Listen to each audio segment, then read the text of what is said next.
Je vais vous dire un peu qui je suis, pourquoi je suis ici. Donc moi je suis psychiatre et directeur médical d'une société que j'ai cofondée qui s'appelle ETELMED. Je vais vous parler. Merci. On peut même le mettre pour l'écran, le faire plus joli.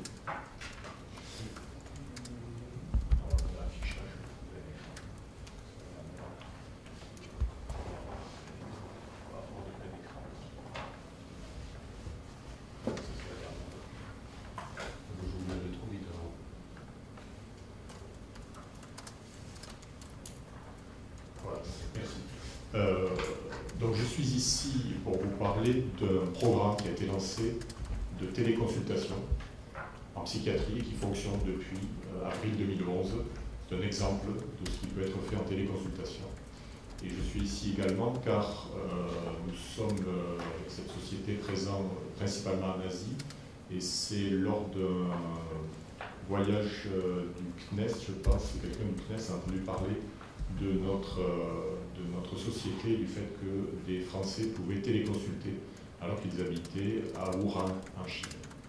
Alors, entre-temps, nous avons nous sommes rappelés et nous avons testé, la semaine dernière, avant de venir ici, nous avons testé la plateforme de vidéoconsultation que nous utilisons par voie satellitaire et je peux vous dire que suivant certaines offres, ça peut très bien fonctionner. Je dis certaines offres, ça dépend un peu du débit qui est donné, bien évidemment, et on peut avoir une qualité optimale qui permet de faire de la téléconsultation également par satellite. Et nous, ça nous intéressait parce que nous sommes sollicités par certaines entreprises pour des sites isolés, alors qu'ils soient bien évidemment sur des plateformes pétrolières ou sur des sites n'ayant pas un accès Internet, ce qui permet également là de téléconsulter. Alors, sommaire très simplement, donc un peu le contexte, dans quel cadre éthique et déontologique nous travaillons, comment ça fonctionne en pratique, c'est un exemple de quelque chose qui existe déjà, donc je vais essayer de vous détailler un peu en pratique ce que c'est, comment ça se déroule, comment est assurée la confidentialité et où nous en sommes de ce programme. L'expatriation, je ne vais pas trop m'étendre, mais simplement, c'est très souvent un environnement déstabilisant. J'étais moi-même expatrié, j'ai travaillé pendant 2 ans dans la Corne de l'Afrique comme médecin généraliste pour la communauté française et j'ai pu me rendre compte, j'étais en formation pour devenir psychiatre, c'est la coopération, et j'ai pu me rendre compte qu'un nombre important de Français venaient me voir parce qu'ils savaient que j'étais interne en psychiatrie par ailleurs et qu'ils me disaient, et tous les expatriés le savent, consulter partout dans le monde un médecin pour un problème ORL ou un gynécologue ou un pédiatre, ça ne pose pratiquement pas de problème. On trouve toujours à se débrouiller en anglais et en français avec quelques mots par-ci par-là, on peut toujours consulter. Quand il s'agit de parler de soi, de ses difficultés ou de troubles psychiques, voire de troubles psychiatriques, même un peu sévères, alors là, la langue intervient énormément, il y a la culture qui intervient, mais il y a aussi la culture médicale. C'est-à-dire que vous ne serez pas pour la même chose, vous ne serez pas soigné de la même façon si vous allez voir un psychiatre français ou un psychiatre allemand. Déjà, entre eux, pourtant nous sommes très proches, mais vous n'aurez pas les mêmes traitements, vous n'aurez pas la même approche. Et quand vous êtes à l'étranger, quand vous êtes dans des pays où vous ne trouvez pas de psychiatre ou de pédopsychiatre, parce que pour les enfants c'est extrêmement important également, de psychologues qui parlent français, ça peut être un véritable problème de diagnostic, de suivi, de traitement. Donc on se retrouve sur des sites virtuellement isolés, puisque nous ne sommes pas isolés, nous équipons des villes comme Shanghai, et Shanghai c'est tout sauf l'isolement, et pourtant Shanghai, 17 000 Français, 0 pédopsychiatre, 0 psychiatre francophone. Alors pour des raisons multiples, je pourrais vous détailler, mais qui ne sont pas développées ici. Alors le cadre éthique et déontologique. Alors tout d'abord, qu'est-ce qu'il y a dans la littérature? Puisque nous avons pris la suite de quelque chose qui existe depuis très longtemps pour les pays qui ont une surface plus grande que la France, c'est en particulier les États-Unis et le Canada. Les premières expériences de téléconsultation datent des années 50 aux États-Unis et au Canada. Les Canadiens sont allés très loin puisque leur territoire est très vaste et ils ont développé des standards de téléconsultation spécialement pour la psychiatrie, car c'est une des spécialités médicales qui se prête le plus à la téléconsultation, avec probablement l'ophtalmologie aussi, l'anatomopathologie dont on parlait tout à l'heure, avec les petites plaquettes, parce que c'est visuel, on peut voir ophtalmo, c'est pareil, un appareil numérique qui fait un très bon fond d'œil, on peut arriver à avoir un diagnostic assez précis. En psychiatrie, les seuls outils que nous ayons, en règle générale, c'est l'observation, l'écoute et la parole. Ces trois choses peuvent être, si la vidéo est de très bonne qualité, peuvent être faites à distance. Et c'est vraiment très important d'avoir une vidéo de très bonne qualité. Et de le côté d'ailleurs, on demande aux praticiens de noter la qualité de la vidéo parce que ça peut influer. Et ça peut être important sur le plan médico-légal. Alors, aux États-Unis, au Canada, et surtout au Canada, ils ont établi des standards avec des indications à la téléconsultation, des contre-indications. Et la société dont je suis le directeur médical a développé cela un peu avant tout le monde, puisque nous avons démarré nos programmes juste après que la loi sur la télémédecine, le décret de loi plutôt, soit publié en octobre 2010. Et nous avons commencé à travailler avec des juristes en amont pour essayer d'avoir toutes les assurances possibles et imaginables que nous pouvions exercer, qu'un réseau de psychiatres et de pédopsychiatres en France pouvait téléconsulter. Alors ça s'est fait à travers de multiples négociations avec le Conseil de l'ordre des médecins, avec les assureurs, des psychiatres et des pédopsychiatres pour assurer en responsabilité civile professionnelle les personnes qui allaient téléconsulter. Et ça s'est fait également en bonne entente avec ce réseau et en reprenant un peu les standards qui avaient été développés. Sur le plan de la littérature, je vous ai mis quelques points importants. L'intervention en télépsychiatrie produit des résultats équivalents à l'intervention présentielle. Ce sont des études qui ont été faites par l'équipe d'Aurélie en 2007, qui insistait également sur le fait que le niveau de satisfaction en télépsychiatrie était similaire aux interventions en personne. Certains auteurs insistent un peu plus sur l'intérêt diagnostique plus que pour le suivi, mais c'est très discuté. Et bien entendu, les aspects techniques étaient la plupart du temps bien acceptés, quel que soit l'âge du patient, quelle que soit la pathologie du patient. Ce que disent en général les personnes qui téléconsultent, c'est entre le face-face en présentiel, là tout de suite, et une téléconsultation, je préfère bien évidemment le face-face en présentiel, mais entre ça et rien, je préfère la téléconsultation. Et tout le monde, toutes les études, c'est chaque fois la même chose, quand on n'a pas autre chose, on est très content d'avoir de la téléconsultation. Ça n'empêche pas la proximité. Moi j'ai été surpris parce que j'ai fait partie, je suis psychiatre, j'ai un cabinet à Paris, donc j'ai fait partie des premiers du réseau à téléconsulter. J'ai été surpris de voir les premiers patients qui se comportaient exactement comme dans mon cabinet à Paris. Et je me souviens d'une patiente qui est une des premières qui a téléconsulté en avril 2011 ou en mai 2011 et qui a éclaté en sanglots au bout de 3 minutes, qui me dit j'aurais jamais cru pleurer devant un webcam. Mais il y avait un psychiatre derrière et on avait abordé déjà d'emblée des choses un peu difficiles.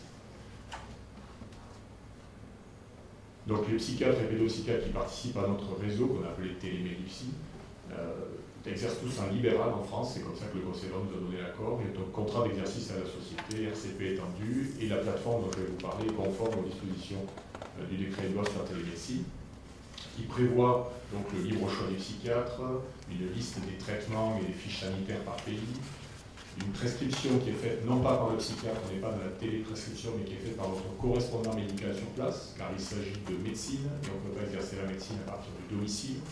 Donc les Français expatriés ou les francophones qui se trouvent dans des pays où ils n'ont pas accès à des soins en psychiatrie ou pédopsychiatrie avec les Français, vont dans un lieu médical. Nous avons équipé avec du matériel qui permet la téléconsultation. La téléconsultation se fait entre le cabinet du médecin en France et à distance dans un cabinet médical équipé. Les personnes sont seules pendant la téléconsultation. Je vais vous détailler un peu le déroulement. En pratique, je vais y revenir juste après, parce que je voulais d'abord vous parler du déroulement. En pratique, comment ça se passe? Les patients qui souhaitent téléconsulter vont sur notre site internet, lisent les conditions d'utilisation, s'inscrivent.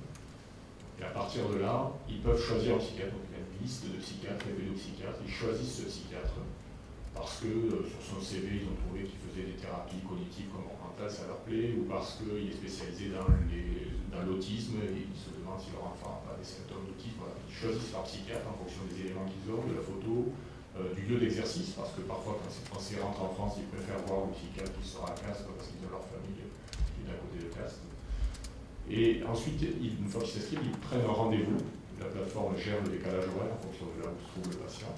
Et le jour de la consultation, ils doivent se rendre dans le lieu médical qui leur est indiqué, qui est, alors ça va du cabinet médical au gros service hospitalo-universitaire dans lequel nous avons déposé du matériel, c'est un ordinateur avec une webcam, qui est relié uniquement à notre plateforme de téléconsultation, et dans lequel nous sommes allés et dans lequel nous avons formé le personnel médical et paramédical à la téléconsultation. Et donc ce jour-là, ils arrivent, ils lisent en premier le consentement éclairé, parce qu'on veut que le consentement soit lu sur place. Ils sont ensuite laissés seuls devant l'écran, le psychiatre est en ligne, le pédopsychiatre fait sa consultation. Et la consultation finie, le patient paie en ligne, il termine et éventuellement reprend un rendez-vous, et le psychiatre qui est en face clôt la consultation en faisant un bref compte rendu. Et à la minute où il clôt la consultation, ce bref compte rendu étant écrit, le médecin sur place a accès à ce bref compte rendu qui va contenir des recommandations, par exemple, de prescription.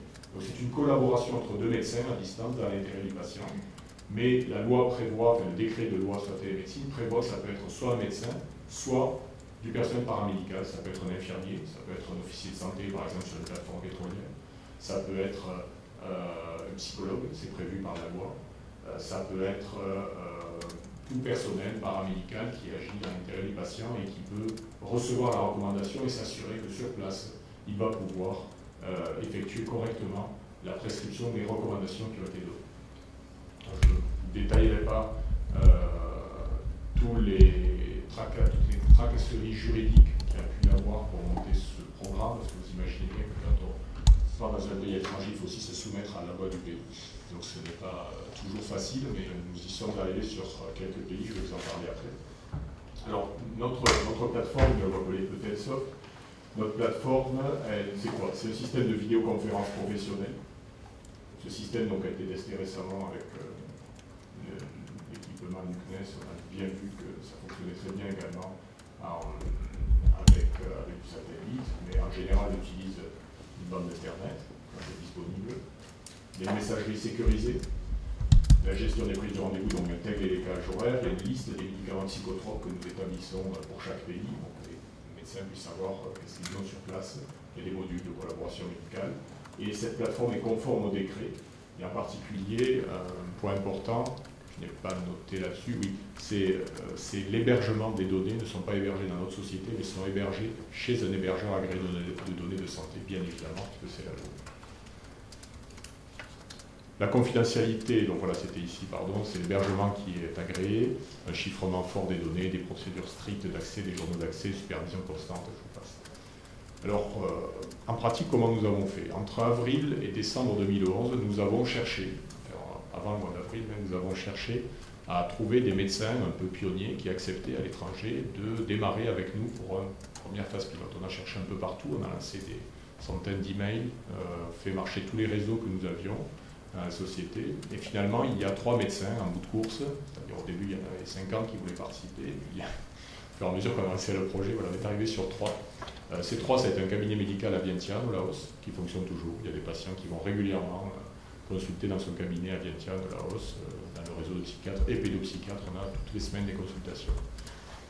Ensuite, ça a été Taipei, à Taïwan, et ça a été Séoul, en Corée du Sud, avec 3 modèles différents, un cabinet médical dans une ambassade, donc quelque chose un peu à l'écart, un peu hors la loi, puisque à l'écart étant dans l'ambassade, un cabinet médical classique, c'est Taipei, et un gros centre hospitalier universitaire, c'est Séoul, où là il a fallu traduire les contrats en coréen, valider auprès des autorités de santé coréennes, que tout soit conforme, etc., etc. Donc ça a pris un certain temps, et les consultations, peu à peu, ont débuté, alors ça, avec du bouche à oreille au début, sur quelques patients qui sont venus, puis un jour, une dame a demandé si elle pouvait amener son fils, un des pédopsychiatres a commencé à faire une téléconsultation pour son fils, etc., etc. Et donc nous avons poursuivi cette phase pilote jusqu'en décembre 2011, et bien entendu les patients de la phase pilote étaient avertis qu'ils étaient les premiers, mais ils continuent, pour ceux qui en ont besoin, à téléconsulter, certains ont arrêté, d'autres nouveaux patients sont arrivés. Chaque patient a téléconsulté en moyenne 4, fois par épisode, ce qui est exactement 4 fois et demi, ce qui est exactement la même chose que si vous allez dans un cabinet en France, c'est les mêmes statistiques en gros. La tranche d'âge, c'est celle d'adultes en âge de travailler, c'est ce qu'on voit dans les populations d'expatriés la plupart du temps, et leurs enfants. Et les motifs de consultation, ben, écoutez, c'est exactement les mêmes que ceux que je vois dans mon cabinet à Paris. Donc certes, il y a l'environnement qui peut déstabiliser, la perte surtout de certains facteurs qui rassurent habituellement, que sont les amis, que sont la famille, la proximité, de lieux connus, etc. Donc ça peut aggraver les choses, mais ça ne crée pas de pathologie. C'est les mêmes pathologies que ce qu'on voit ici, mais parfois un peu aggravées par l'absence d'entourage ou de repères habituels. Sinon, c'est à peu près la même chose. Alors, notre réseau actuellement fonctionne. En France, nous avons équipé plusieurs cabinets de psychiatrie, de pédopsychiatrie. Nous sommes en train également d'équiper des centres experts actuellement, un peu partout en France. À l'étranger, nous avons commencé avec Vientiane, Taipei et Séoul, qui sont les villes de la phase pilote et qui continuent. Il y a des patients régulièrement, chaque semaine, qui y vont. Buenos Aires à la fin de 2011 et depuis 2012, début 2012, Wuhan en Chine, qui est une ville d'ouvriers où se trouve surtout PSA, il y a une usine Peugeot Citroën, donc il y a pas mal d'expatriés, puis d'autres sociétés, Schneider Electric et d'autres. Donc il y a pas mal de Français qui sont là-bas, il y a des consultations qui ont débuté déjà sur Wuhan. Et depuis récemment, puisque je me suis rendu le mois dernier à Shanghai et Singapour, où là on se trouve face à des très grosses villes. Shanghai et Singapour, en tout c'est un peu plus de 30 000 Français. Et que ce soit Shanghai comme Singapour, 0 pédopsychiatre de langue française, 0 pédopsychiatre de langue française, 0 pédopsychiatre. Alors notre ambition actuellement, c'est de dupliquer ce modèle avec, à la fin de l'année, des psychiatres et pédopsychiatres allemands, puisque l'Allemagne est le deuxième pays d'Europe à s'être doté d'un décret de loi sur la télémédecine en décembre 2012. Et nous avions pris les devants, parce que nous sommes allés au devant des autorités de santé allemandes, et il devrait y avoir la possibilité de faire une phase pilote très prochainement avec des psychiatres et pédopsychiatres allemands, donc pour des germanophones qui résideraient pour le moment sur Vientiane, Taipei, Séoul, Buenos Aires, voilà, etc. Nous allons ouvrir de nouveaux centres. Et également en Italie, nous avons bien lancé les autorités de santé italiennes pour 2013, où là il n'y a pas de décret de loi pour le moment, mais il y aura une phase pilote également. Et par ailleurs, sur le plan des pays, nous allons équiper très prochainement, à la rentrée, je vais me rendre à Libreville pour équiper Libreville. Il y aura aussi Chilinville aussi très bientôt. Donc on va essayer d'être à peu près présent dans les endroits où se trouvent les expatriés, avec toujours la même philosophie, c'est-à-dire on va là où il y a des besoins. Là où on nous dit, là où des médecins nous disent oui, j'ai un problème, ou des psychologues nous disent quand je veux référer à un psychiatre ou un pédopsychiatre, il n'y en a pas. S'il y en a, tant mieux, on n'y va pas. Donc c'est un peu dans l'idée de tout à l'heure, on ne dépasse pas quelque chose qui est déjà fait, on essaie de suppléer là où il n'y a pas. Et je pense qu'un des intérêts de la télémédecine, en particulier de la télépsychiatrie, c'est bien cela. Il ne s'agit pas de déshabiller Pierre pour habiller Paul, il s'agit de permettre à des gens qui n'ont pas la possibilité de consulter, de le faire via cette technologie, dans un réseau qui soit suffisamment sécurisé, suffisamment, j'allais dire, mature sur le plan technologique, pour pouvoir héberger les données, pour pouvoir permettre la consultation dans de bonnes qualités, de bonnes conditions, et que ça puisse permettre à des personnes d'avoir accès à des soins. Voilà, je vais peut-être m'arrêter là. Il y a peut-être quelques questions. Des questions, des remarques. Oui, parce que je suis vraiment désolé, mais c'était impossible de trouver.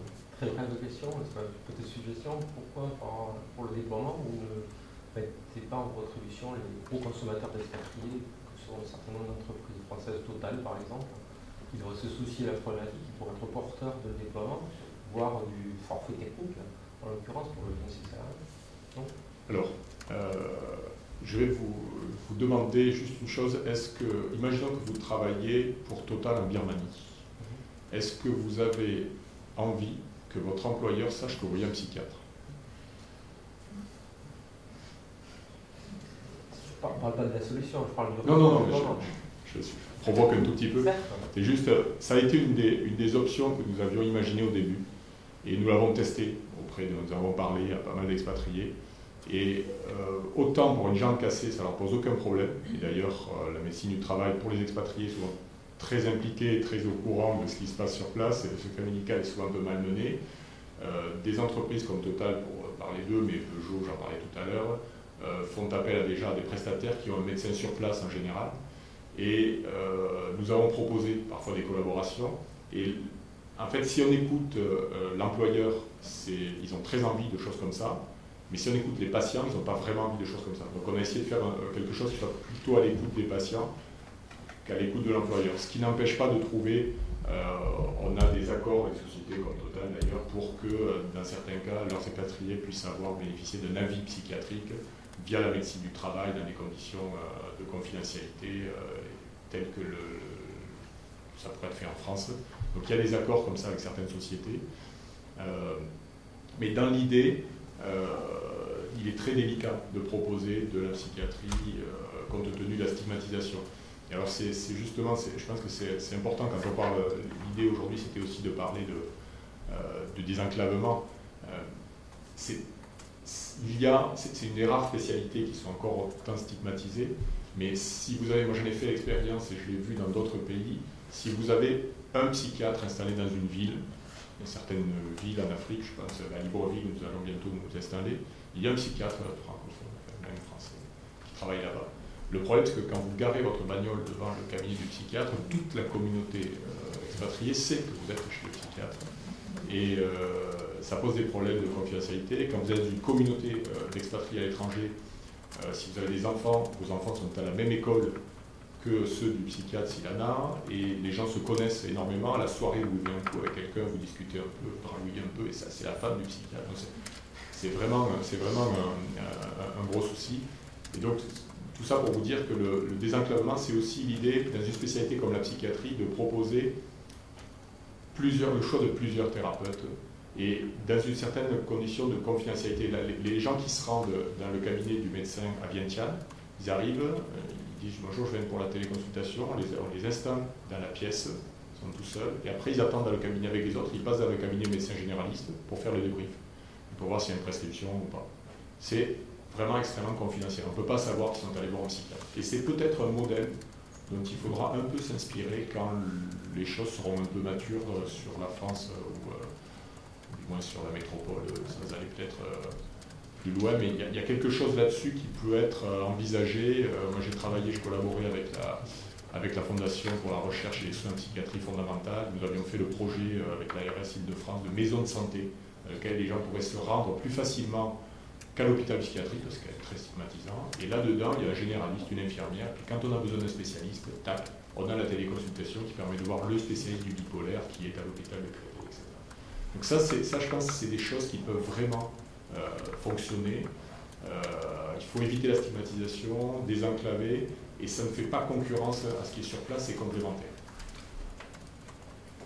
Oui. Une première expérience ancienne maintenant de psychiatrie avait préconisé des environnements spécifiques, genre bulle. Vous êtes dans un cabinet normal, oui. Enfin, qui n'est pas spécialement aménagé. Alors, à part en moyen de... Alors, ce que nous demandons, moi je tiens absolument à me rendre sur place, quoi qu'il arrive, à voir les gens qui sont là et à voir dans quelle pièce on va être mis. Parce que, évidemment, la pièce idéale de téléconsultation, les Canadiens l'ont décrite, elle fait 3 mètres sur 4, les murs sont plutôt gris, pour envoyer correctement la lumière, le plafond est blanc, enfin, je veux dire, la technique. En pratique, il faut s'adapter à ce qu'il y a, donc ça peut être la salle d'examen du médecin, ça peut être dans un centre hospitalier universitaire, une box de consultation. Ce qu'on demande, c'est que ce soit toujours au même endroit, qu'il y ait une certaine distance entre la caméra, l'écran et le patient, qu'il soit dans la plus complète confidentialité, il n'est pas question d'entendre ce qui se dit, qu'il soit confortablement installé et qu'il soit sûr de ne pas être dérangé pendant la consultation. Alors après, l'éclairage, etc., on s'adapte un peu à ce qu'il y a sans tenir compte effectivement de ce qui serait idéal. Autre question derrière? Oui. On parle du forfait technique. Oui. Donc aujourd'hui, il n'y a pas de prise en charge et de remboursement. Ça s'élève à peu près à combien? Et du coup, c'est les patients qui payent en plus de... Voilà, alors pour parler business model, entre guillemets, il est pour le moment, je dis pour le moment parce que c'est en train d'évoluer, il est parti pour la phase pilote et pour la première année, il est parti sur le fait que c'est le patient qui paie. Donc le patient, il paie quoi? Il paie les honoraires médicaux, et là-dessus il obtient une note d'honoraires, même à distance, et il est remboursé par les caisses, alors la CFE à l'étranger, son assureur privé, sa complémentaire, etc. Et depuis 1 an et demi, ça fonctionne, les patients sont payés comme ils seraient payés à une consultation en France. Pour ceux qui ont des mutuelles, certains à l'étranger n'ont rien, donc ils payent de leur poche. Et les psychiatres s'adaptent, comme ils le feraient en France, quand quelqu'un arrive et dit j'ai rien, j'ai même pas la sécu, ni rien, mais on fait payer ce que les gens peuvent payer, mais ça c'est tous les médecins qui font ça. Donc c'est exactement comme un cabinet médical. Là-dessus il y a un forfait technique en plus. Et ce forfait technique, il dépend de multiples facteurs. Il dépend de la ville dans laquelle on se trouve en particulier, parce que suivant les accords que nous avons trouvés, il y a certains hôpitaux, Shanghai pour ne pas le citer, qui a demandé un reversement systématique pour l'occupation de la pièce pendant le temps de la consultation. Et faire du business avec nos partenaires chinois est quelque chose de très intéressant, très riche, très instructif, mais ça a un coût. Et voilà, donc le forfait technique a été augmenté pour qu'il puisse y avoir la location de la pièce et éventuellement la prestation du médecin s'il y a une prescription à faire. Voilà. Donc ça varie, je peux vous donner les chiffres pour que vous ayez une idée. Là où il n'y a aucune prestation à faire, etc., on est à 15 € par consultation, et ça peut monter jusqu'à un forfait qui va jusqu'à 50 ou 60 € suivant les villes, voire 70 €. Technique, plus la consultation aux horaires médicaux. Et cela est à mettre en parallèle avec ce qui se fait déjà, c'est-à-dire que quand vous allez voir un psychiatre anglophone à Shanghai, vous déboursez entre 150 et 180 $ la consultation. Voilà, donc c'est à mettre en parallèle avec ça. On se retrouve à peu près, suivant les villes, à peu près avec ce qui se trouve sur place, sauf que ça n'existe pas sur place. Voilà. Et notre ambition là-dessus, au début on était assez naïf et on pensait que la DGOS et la CPM allaient suivre le décret de loi, c'est-à-dire qu'ils avaient jusqu'en avril 2012 pour formuler ce qu'allait être le remboursement du tiers technologique. Nous étions très contents d'attendre cet avril 2012, jusqu'à ce que je puisse rencontrer le responsable de la CPM qui s'occupe de la codification des actes et qui m'a expliqué que c'était très gentil, c'était très bien, mais il faudrait peut-être attendre encore de nombreux mois, voire plus, pour qu'il y ait remboursement du forfait du tiers technologique en France. Je pense que ce n'est pas tout de suite. Donc nous sommes tournés vers le privé, nous sommes actuellement en train de négocier des accords avec des courtiers et des assureurs pour que la totalité honoraire plus forfait technique soit prise en charge par des assureurs et des courtiers. Ils y ont une oreille très attentive, mais l'assurance est un monde dans lequel il faut œuvrer pas à pas, et après 2 ans de négociations, nous commençons à avoir des ouvertures assez claires. Dernière. Monsieur. Pour faire suite à ce que vous dites, qu'est-ce que vous avez prévu mettre en œuvre pour mesurer l'impact médico-économique justement d'un tel système? Alors, l'idée, c'est d'une part médico-éco et d'autre part épidémio. Parce que ça sera très intéressant de savoir qui sont ces personnes qui téléconsultent. Est-ce qu'il y a une catégorie particulière? On a une petite idée déjà, mais ça sera peut-être complètement démenti. Donc pour tous les aspects, que ce soit médico-éco, alors médico-éco c'est un peu plus facile, mais pour les aspects épidémiaux, moi j'ai tenu, je suis un ancien doctorant en pharmaco-épidémio, je connais bien ces trucs-là, et j'ai tenu à ce que les premiers patients, on ne leur demande rien, c'était déjà pas mal, qui viennent téléconsulter, on n'allait pas en plus leur demander de participer à une étude quelle qu'elle soit. Donc à partir de maintenant, on va commencer, surtout sur des villes comme Shanghai ou Singapour, à mettre en place un protocole d'observation, d'études observationnelles, dans laquelle on pourra avoir des données qui permettront, sur le plan médico-économique, d'avoir une idée. Alors en sachant qu'il faut avoir aussi un indice des prix sur Shanghai par exemple, et comme on est sur du multi-pays, ça ne va pas être simple, mais il y a des modèles qui peuvent être développés. Donc on y travaille, j'ai pris récemment un stagiaire pour travailler là-dessus, parce que je pense que c'est effectivement très important. Mais c'est pas facile à mettre en œuvre, surtout parce qu'on est sur de multiples endroits. Ok. Merci beaucoup. Merci. Je pense que c'est une ouverture assez intéressante pour la télémédecine. Je crois que un test avait été fait dans une certaine période pour la télépsychiatrie entre l'hôpital de Cayenne et la prison de Cayenne. Donc pour des raisons conjoncturelles et liées au caractère de certains et d'autres, ça n'a pas été poursuivi. Mais je pense que c'est important, et ce qui est clair, c'est que tout est basé sur le niveau enfin, la qualité d'image. Je trouve que c'est fondamental pour beaucoup de disciplines. Je me souviens quand on avait fait les travaux concernant la télémédecine et l'optique, ce que demandaient les médecins et les dentistes, c'était un programme clair, mais surtout de filmer le patient, de voir la tête. patients, le conseil des patients.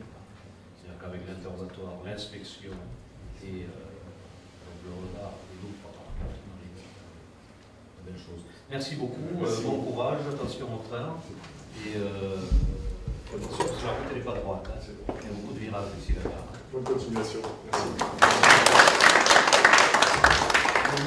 Thierry, si tu veux bien, Thierry Le Guen, qui est chef du pôle, alors je ne sais pas si c'est le pôle nord ou le pôle sud, mais il est chef d'un pôle à l'hôpital de Cayenne, un médecin urgentiste. Je fricote avec lui depuis 12 ans maintenant, et il est à l'origine du développement de la télémédecine, je dirais dans les dom-toms et en Guyane, puisqu'il a été le premier médecin du SAMU, c'est de ce côté.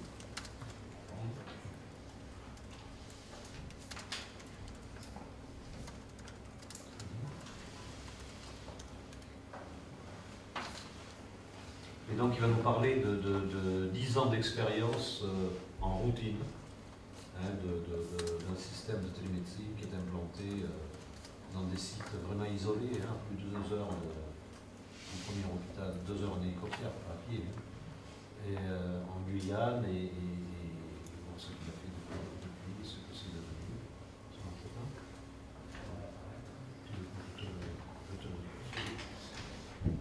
Pendant que la mise en route se fait, donc écoutez, je me présente, hein, donc il a un petit peu présenté le chef de pôle, c'est ni le pôle nord ni le pôle sud, c'est le pôle des soins continus. Le pôle des soins continus regroupe plusieurs services. L'anesthésie, la réanimation, les soins intensifs de cardiologie, les urgences et le SAMU. Et au sein du SAMU, il y a une unité de télémédecine que j'ai dirigée pendant 10 ans et que je continue d'ailleurs dont je continue à m'occuper. Donc elle fait partie du SAMU qui lui-même fait partie du pôle soins continus. Donc je dirige ce pôle depuis maintenant 1 an et demi.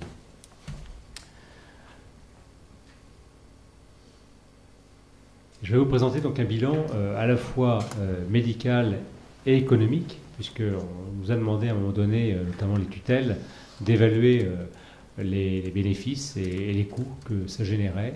Et je vais vous présenter donc à la fois ce bilan sur 10 années, ce qui est quand même effectivement un recul, on va dire, suffisant, avec un échantillon suffisant pour pouvoir tirer des enseignements. Donc la suivante, une petite carte de la Guyane. Donc vous voyez qu'il y a une bande littorale où on a de la technique, on va dire, ADSL, donc des liaisons terrestres, hein, et puis il y a tout ce qui est en vert, c'est la forêt avec des centres de santé. Il y en a une quinzaine qui sont gérés par l'hôpital de Cayenne. On en a 21 en tout, mais 15 pour lesquels on fait de la télémédecine. Et là, on n'a qu'une seule solution, c'est bien sûr le satellite pour pouvoir communiquer.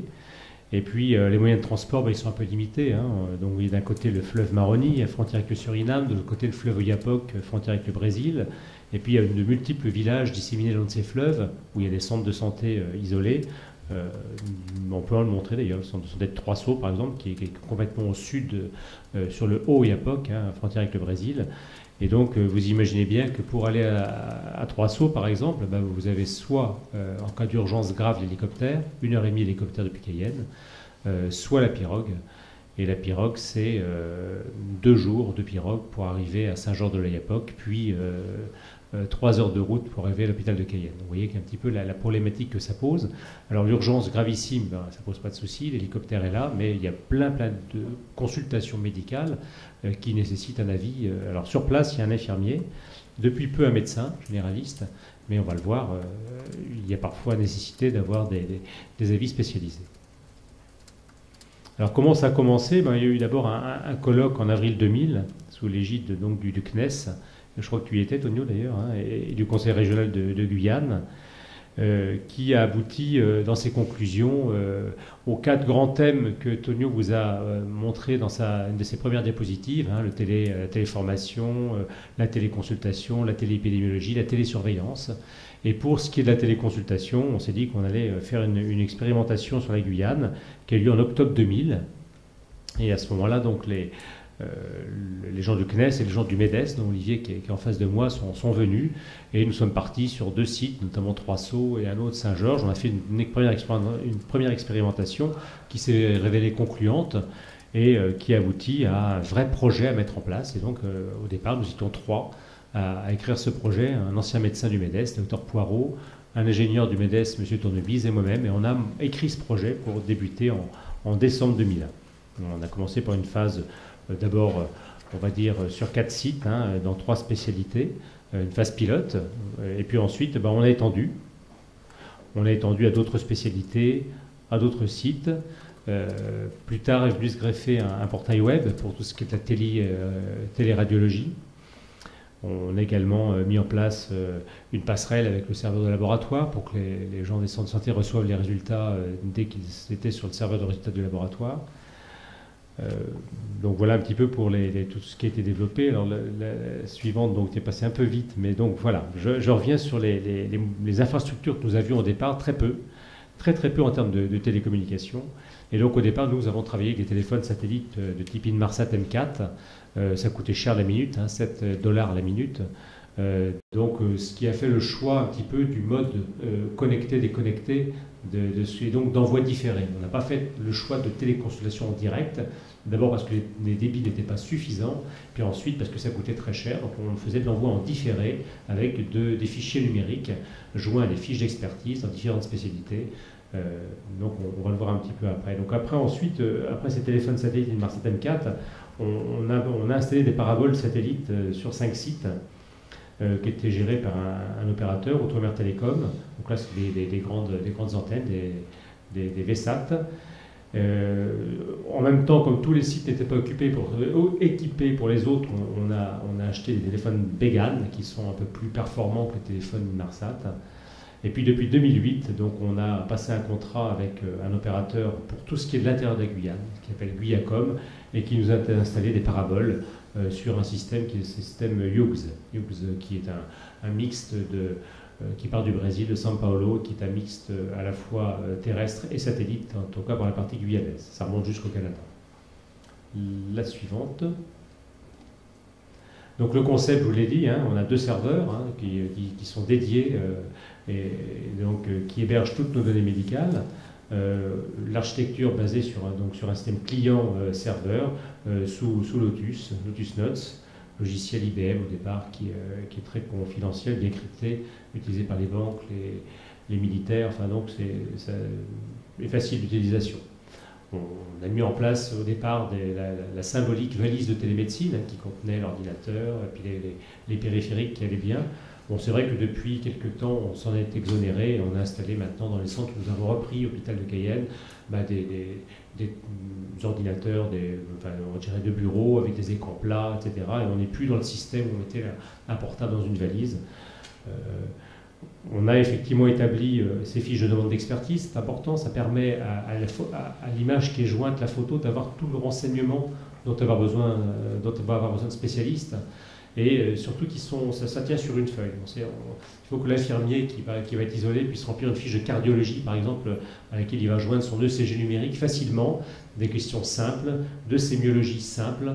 Et donc, pour ne rien oublier, on a vraiment l'interrogatoire qui est bien ciblé par spécialité. Puis les fichiers joints, vous l'avez vu, c'est soit des images, des petits films, ça peut être des fichiers propriétaires pour la cardio, en l'occurrence le SCP qui est un fichier propriétaire. Bon, une image de cette valise telle qu'elle a été envoyée, mise dans le centre de santé au départ, donc avec tout ce que ça contient. On s'était dit que c'était facile en cas de problème de panne de renvoyer une valise. On avait quelques valises en backup, mais en fait, comme c'était pas toujours la même chose qui tombait en panne, c'était pas forcément la bonne solution. Autant envoyer ce dont on a besoin. Suivante. Donc, combien de dossiers avons-nous sur notre serveur fin 2011 ? Il y a 3652 téléconsultations, ce qui fait à peu près 1,3 dossiers jour. C'est peu et beaucoup à la fois. On pourrait, donc on a une quinzaine de centres, on pourrait se dire qu'il pourrait y avoir beaucoup plus de téléconsultations, mais en fait les spécialistes, les demandes à des spécialistes sont ciblées par rapport, je dirais, à la pathologie présentée. Et donc, il n'y a pas tant que ça de demande de téléconsultation. Donc, voilà ce qui explique 1,3 dossiers jour. On verra les freins après au développement. Mais ça pourrait être mieux quand même. Voilà, on voit depuis 2001 comment ont évolué le nombre de téléconsultations et de téléexpertises. On voit que ça monte en permanence. Donc on a plus de 10 ans maintenant de réseau et il n'y a pas de... On a eu des pannes. Une année, on voit le petit creux, là, c'était en 2008. C'est le moment, en 2007, le moment où on a choisi de prendre un opérateur unique et de mettre des paraboles satellites. Je crois que la technique, c'est fondamental. Quand ça ne marche pas, ça coupe tout. La suivante. Pour la dermatologie, effectivement, depuis 2001, on voit que ça monte. Ça fait un petit peu des montagnes russes, mais globalement, le sens est dans la montée. La suivante. Pour la cardio, aussi, ça a quand même été mieux. On est confronté depuis quelques temps à quand même des difficultés avec nos ECG numériques. Et on vient de décider, quand on voit cette courbe, de changer tous nos ECG. Ils n'étaient pas très pratiques, souvent en panne.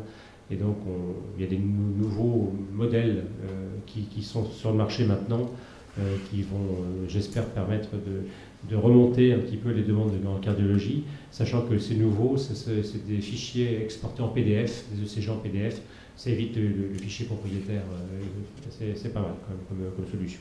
La suivante, la parasito, c'est la chute. Au départ, on avait 2001, pas des tests, notamment pour le palu.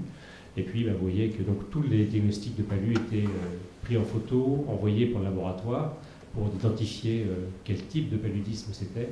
Et puis, il y a eu l'apparition des tests qui permettent, tests de diagnostic rapide sur une goutte, de dire ce que c'est comme type de palu. Malarié, falciparum, vivax, pour ceux qui sont initiés, s'il y a des médecins parmi la salle. Et donc, effectivement, on a une baisse très très importante et quasiment maintenant, ce n'est plus utilisé en parasitologie. Donc, c'est bien de montrer aussi ce qui augmente et ce qui diminue. La parasitologie n'est plus pertinente, en tout cas, dans notre expérience en Guyane. La suivante. L'imagerie, en revanche, donc là, concerne notamment le portail web que nous avons fait. Toute notre filière neurovasculaire, tous les gens qui ont des AVC, toutes les images sont envoyées au service neurovasculaire de Fort-de-France. On n'en a pas à Cayenne, qui est à 2000 km. Et sur un accident vasculaire cérébral ischémique, on doit décider d'un traitement thrombolytique, donc mettre un produit qui va détruire le caillot. C'est le vasculaire de Fort-de-France qui décide sur les images qu'il va recevoir. Donc toutes nos images, et c'est ce qui explique aussi l'augmentation importante du nombre de télé-expertises. La suivante. Ça, ce sont les dossiers par centre de santé. Bon, c'est un peu, on voit que celui qu'on voit le plus de données, finalement, c'est le centre de Trois-Sceaux, dont vous avez vu l'image. Plus les sites sont isolés, plus ils envoient de dossiers. On voit qu'il y a quand même des grandes différences. Il y a un côté humain. Quand j'en parlerai tout à l'heure, un turnover important, ou quand les gens ne veulent pas s'en servir de l'outil, qui reste un outil, effectivement, il y a moins d'envoi. La suivante, ça concerne la téléimagerie, c'est l'hôpital de Cayenne qui envoie le plus sur le portail web, et puis il y a l'hôpital de Saint-Laurent-du-Maroni en deuxième, puis celui de Kourou en troisième. Par spécialité, les 3 premières spécialités pour 10 ans d'utilisation de la téléconsultation et de l'expertise en Guyane sont la première de la téléimagerie, la seconde la dermatologie, la troisième la cardio. Les autres sont plus anecdotiques. Donc on a pu cibler finalement qu'est-ce qui rendait le plus service, à quoi ça servait le plus. Donc imagerie, dermatologie, cardiologie. Alors à l'exemple du fichier donc de CG, la suivante, une photo. Oui, je crois que ça rend pas mal. C'est quand même une très grande qualité de photo. Et donc là, ce genre de choses, bien évidemment, s'il n'y a pas de médecin qui fait le diagnostic, ça va s'étendre, ça va prendre des proportions importantes. Et au départ, c'est rien, puis après, ça devient embêtant. Et puis ça ne nécessitera de toute façon jamais un hélicoptère pour aller chercher la personne. Donc s'il n'y a pas de diagnostic fait, ce sont des gens qui vivaient avant avec des pathologies cutanées, qui pouvaient rester. On arrivait dans certains villages, on voyait des gens couverts par exemple de certains champignons et qui avaient été jamais traités, et qui leur, on va dire, pourrissaient la vie. La peau, ça fait partie du relationnel, et avoir des problèmes de peau, c'est pas négligeable, même si c'est pas vital et que ça ne nécessite pas effectivement une évacuation d'hélicoptère. Donc ça, c'est les premières photos qu'on envoyait. Maintenant, je vous l'ai dit, ça n'a plus lieu depuis l'avènement des tests de diagnostic rapide. La suivante, bien sûr, on peut envoyer des photos d'autres choses, qu'en ophtalmo. Bon, voilà, effectivement, l'infirmier ne va pas forcément savoir comment traiter cela, et l'ophtalmo va pouvoir lui dire quel produit utiliser pour ce type de pathologie. On envoie des photos d'échographie, alors principalement sur du diagnostic on va dire, précoce de grossesse, c'est-à-dire que les embryons la longueur de l'embryon est mesurée, et donc ce qu'on souhaite à savoir, c'est si est-ce que la mesure qui a été prise sur l'échographe est la bonne ou pas, notamment lors de demandes d'intervention volontaire de grossesse, où les semaines d'aménorrhée sont importantes, il ne faut pas se tromper. Donc l'obstétricien va valider la mesure et va pouvoir dire là c'est bon, on est bien, ce que vous avez mesuré c'est bien le bon terme, c'est bien une grossesse de 7 semaines ou de 5 semaines, etc. Pour le dynamique, parce que c'est la seule indication, le reste, l'échographie sous forme d'image fixe, il faut oublier. Aucun radiologue ne prendra des décisions sur des images fixes, il y a besoin du dynamique pour faire de l'échographie. Donc d'où le développement que nous avons fait ensuite. Là, c'est pour une anecdote, un petit enfant le médecin de ce centre de santé qui est à Papéicheton sur le Maroni voulait envoyer cet enfant, vu ces gens marqués. Et en fait, c'est une pathologie qui, pour l'instant, qui en tout cas à l'âge de l'enfant, ne nécessite aucun traitement. Et cet enfant, s'il n'y avait pas eu la photo envoyée au spécialiste, aurait été envoyé pour consultation du pédiatre, voire de l'orthopédiste pédiatrique, alors que ça ne le nécessitait absolument pas. Donc cette maladie de Blount, qui est des plateaux tibiaux internes, donc à l'intérieur des genoux, qui sont hypotrophiés, on va dire, chez certains enfants, dans la race noire, et qui vont ensuite, s'il n'y a pas d'amélioration spontanée, effectivement, amener à faire des interventions. Mais là, en tout cas, il n'y avait pas de nécessité d'envoyer cet enfant. La photo permet de faire le diagnostic. Alors, un exemple de ce qu'on fait en téléimagerie, qui est un très bel exemple, où on voit effectivement sur la photo de gauche pour vous, et pour moi d'ailleurs aussi, une thrombose marquée par la flèche bleue. On voit qu'il n'y a pas de continuité à un moment donné du vaisseau du tronc basilaire. Et puis, vous voyez, après thrombolyse, eh bien, on a la continuité vasculaire qui est redonnée. Alors ça, c'est merveilleux parce que c'est des gens qui, effectivement, avant les traitements thrombolytiques, avaient des séquelles qui étaient énormes. Et là, avec un traitement thrombolytique, ils sont le lendemain en pleine forme et complètement normaux. Donc ça, c'est vraiment là une révolution. Et on ne peut pas mettre un traitement thrombolytique, c'est le problème du bénéfice-risque. Les thrombolytiques peuvent être très très dangereux et donc il faut vraiment avoir l'avis d'un neurovasculaire. Et là, c'est le neurovasculaire qui a dit sur ce patient, banco, allez-y. Et le lendemain, effectivement, la magnifique image de droite. La suivante. Alors, je vous ai dit, les images fixes d'échographie, ça n'a pas de sens pour un radiologue, sauf pour quelques petites indications que je vous ai décrites. Donc on a imaginé de tester un robot de télééchographie. Alors vous voyez ici le site expert avec la petite, c'est pas une souris en fait, c'est une sonde d'échographie fictive qui va être tenue debout. Et le radiologue à Cayenne va pouvoir pratiquer l'échographie en bougeant la sonde et les mouvements qu'il va générer qu'il va faire vont être générés sur le robot. Photo suivante. Le robot porte-sonde, donc on voit très bien la sonde là qui est tenue par le robot. La photo suivante.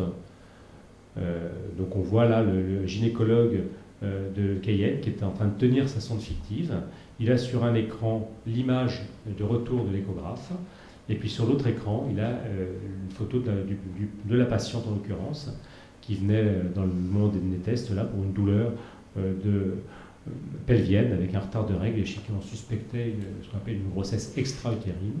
Et bien là, sur cette image, et donc c'est vraiment le gynécologue qui fait son écho en direct. Et la patiente est à 300 km. Ce jour-là, nous avions des conditions de liaison qui étaient parfaites. Ce n'est pas toujours le cas. Et il faut vraiment de très bonnes conditions de liaison, notamment peu de retard. On va voir après les difficultés que nous avons pu avoir. La suivante, voilà un petit peu comment est tenu le robot sur place. Et là, je me prêtais à une échographie de mon foie, dont Olivier avait voulu vérifier qu'il ne soit pas trop abîmé. Je te rassure, Olivier, l'échographie était normale.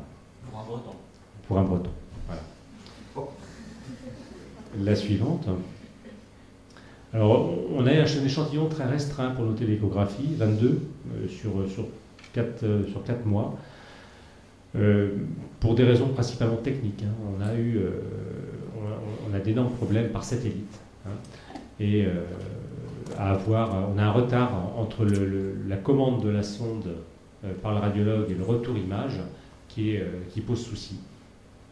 Et donc, dans 100% des 22 télééchographies, le radiologue a jugé que c'était quand même très gênant, que c'était moyen. Et quand on dit moyen, c'est plutôt moyen bien. En revanche, quant à la pertinence de l'indication, elle a été jugée aussi adaptée qu'une échographie classique dans un tiers des cas, ce qui tente à dire que si on a des liaisons parfaites, ça peut être dans tous les cas aussi indiqué. Sur les 22 personnes qui sont présentées pour une télééchographie, on a évité 7 évacuations sanitaires. Quand on a le coût d'une évacuation sanitaire des sites isolés en hélicoptère ou même en avion, on voit que là, il y a quelque chose de porteur. Alors nous, nos premières conclusions, mais je rappelle, 22, ce n'est pas un échantillon qui permet d'avoir des conclusions qui soient formelles. Nous, on pense que quand même la télééchographie assistée, donc là où c'est la main humaine qui tient la sonde, en même temps qu'une visioconférence avec le radiologue à l'autre bout, quand c'est par satellite, nous semble plus pertinente qu'une télééchographie robotisée. Voilà un peu on l'a vécu en direct quasiment à chaque fois. Nous, le radiologue demandait à la personne qui tenait le robot de lâcher le robot, de prendre la sonde et de poser la sonde sur le ventre. Le contact avec la peau, il n'y a jamais mieux que la main qui tient la sonde. En échographie, c'est important de pouvoir parfois appuyer un petit peu. Et sur quelqu'un avec une formation, je dirais maximum 2 jours, qui n'est pas du tout formé à l'échographie, on va expliquer le quadrillage, à quel endroit aller, les mots, inclinaison, rotation interne, etc. Bon, on l'explique, et le radiologue en direct voit l'écho, je pense que c'est l'avenir. Si on regarde en termes de coût, un encodeur-décodeur qui va transformer le signal analogique de l'échographe en signal numérique, ça coûte 2000 €. Et puis après, il faut une bonne liaison, on va dire satellitaire, pour les visioconférences. Une bonne webcam comme je dirais pour la télépsychiatrie. Il ne faut pas que ce soit la toute petite webcam qui permet de faire du Skype à la maison. Il faut vraiment du matériel de qualité, professionnel. Mais si vous, donc ça coûte, on va dire, là encore 2000 €. Pour 4000 €, vous pouvez équiper un centre pour faire de la télééchographie assistée. Alors qu'un robot coûte 60 000 €. Oui, quand même la grande différence. Voilà. Enfin, on a voulu, nous, l'acquérir à Cayenne en tant que, je dirais, module de recherche pour travailler sur la télééchographie. On ne dit pas qu'on n'aura pas d'autres conclusions quand on aura pu en faire sur une grande envergure. La suivante. Alors justement, combien ça coûte la télémédecine? Bien ça, c'est les financements que nous avons eus en 10 ans, de 2001 à 2011, enfin jusqu'à fin 2010. Et vous voyez que c'est à peu près 1 700 000 € en 10 ans, ce qui fait 170 000 € par an, à peu près, avec différents financements. Il y a eu des fonds européens, il y a eu des fonds du ministère de la Santé, il y a eu des fonds du CNES au départ. Puis ensuite, c'est l'hôpital de Cayenne, sur sa dotation annuelle de financement, la DAF, qui a participé au financement de la télémédecine. Et puis, depuis 2010, on est dans ce qu'on appelle les missions d'intérêt général. Et donc là, c'est les ARS qui définissent les montants. Et nous sommes dotés correctement pour notre fonctionnement. Donc 1 700 000, un chiffre à retenir.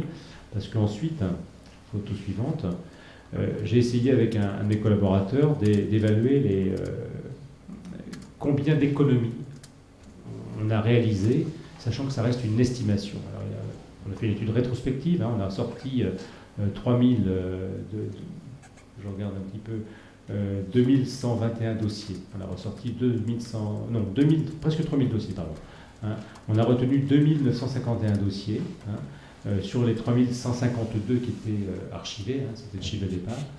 Et j'ai essayé de poser comme postulat, si ces personnes étaient venues à Cayenne pour avoir une consultation, combien ça aurait coûté en frais de déplacement, en frais de consultation, en frais d'hébergement hospitalier, parce qu'on ne les renvoie pas le lendemain dans leur village, même s'ils viennent pour une simple consultation, en frais d'évacuation sanitaire évitée. Je vous ai parlé du portail web. Fort-de-France a récusé plusieurs fois des évacuations, alors que ce sont des gens, si on n'avait pas envoyé des images, qui seraient partis. On les aurait mis dans l'avion, etc. Et ça a été récusé par le neurochir de Fort-de-France en disant là, c'est pas la peine. Soit parce que c'était pas assez grave, soit parce que c'était trop grave et qu'il n'y avait pas de sanctions thérapeutiques. Et donc, on va le voir par la suite. Bon, ça c'est du blabla, mais enfin bon, on peut laisser à l'instant. Voilà donc, les frais de déplacement tels qu'ils ont été évalués par centre en fonction de la distance, en fonction des. Donc on a des coûts qui, sur les 3000 dossiers à peu près que nous avons, 2121 pour ce qui est des centres de santé, les autres étant des dossiers d'imagerie sur de la télé-radiologie. on voit déjà qu'on a une somme, si ces gens étaient venus, à peu près de plus de 400 000 euros. La suivante.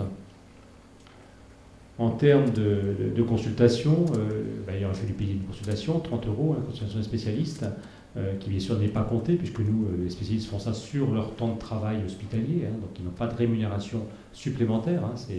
On est dans un système hôpital-hôpital, c'est différent de la formule d'avant où on est sur du libéral. Là, on dit donc les médecins hospitaliers ne sont pas payés pour leur téléconsultation, donc on a un montant.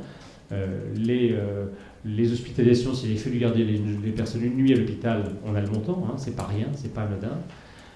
Et enfin, sur les 59 évacuations qui ont été évitées, on a, nous, évalué, on a valorisé le coût moyen d'une évacuation, entre le billet d'avion, l'accompagnement, etc., qui est de 6 000 euros sur Fort-de-France.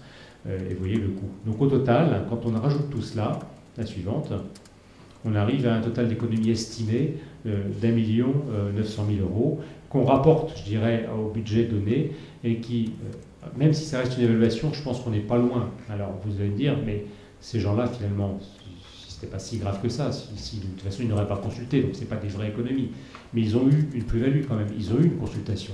Et donc il faut se mettre dans cet esprit-là. C'est-à-dire que la téléconsultation était un plus pour renforcer l'égalité aux soins. Ces gens-là ont une vraie consultation, et donc il fallait bien poser un postulat, c'est celui-là que je vous présente, qui a été retenu d'ailleurs par une commission sénatoriale qui est venue en Guyane, et qui a, dans son rapport, retenu tous ces chiffres et les a validés.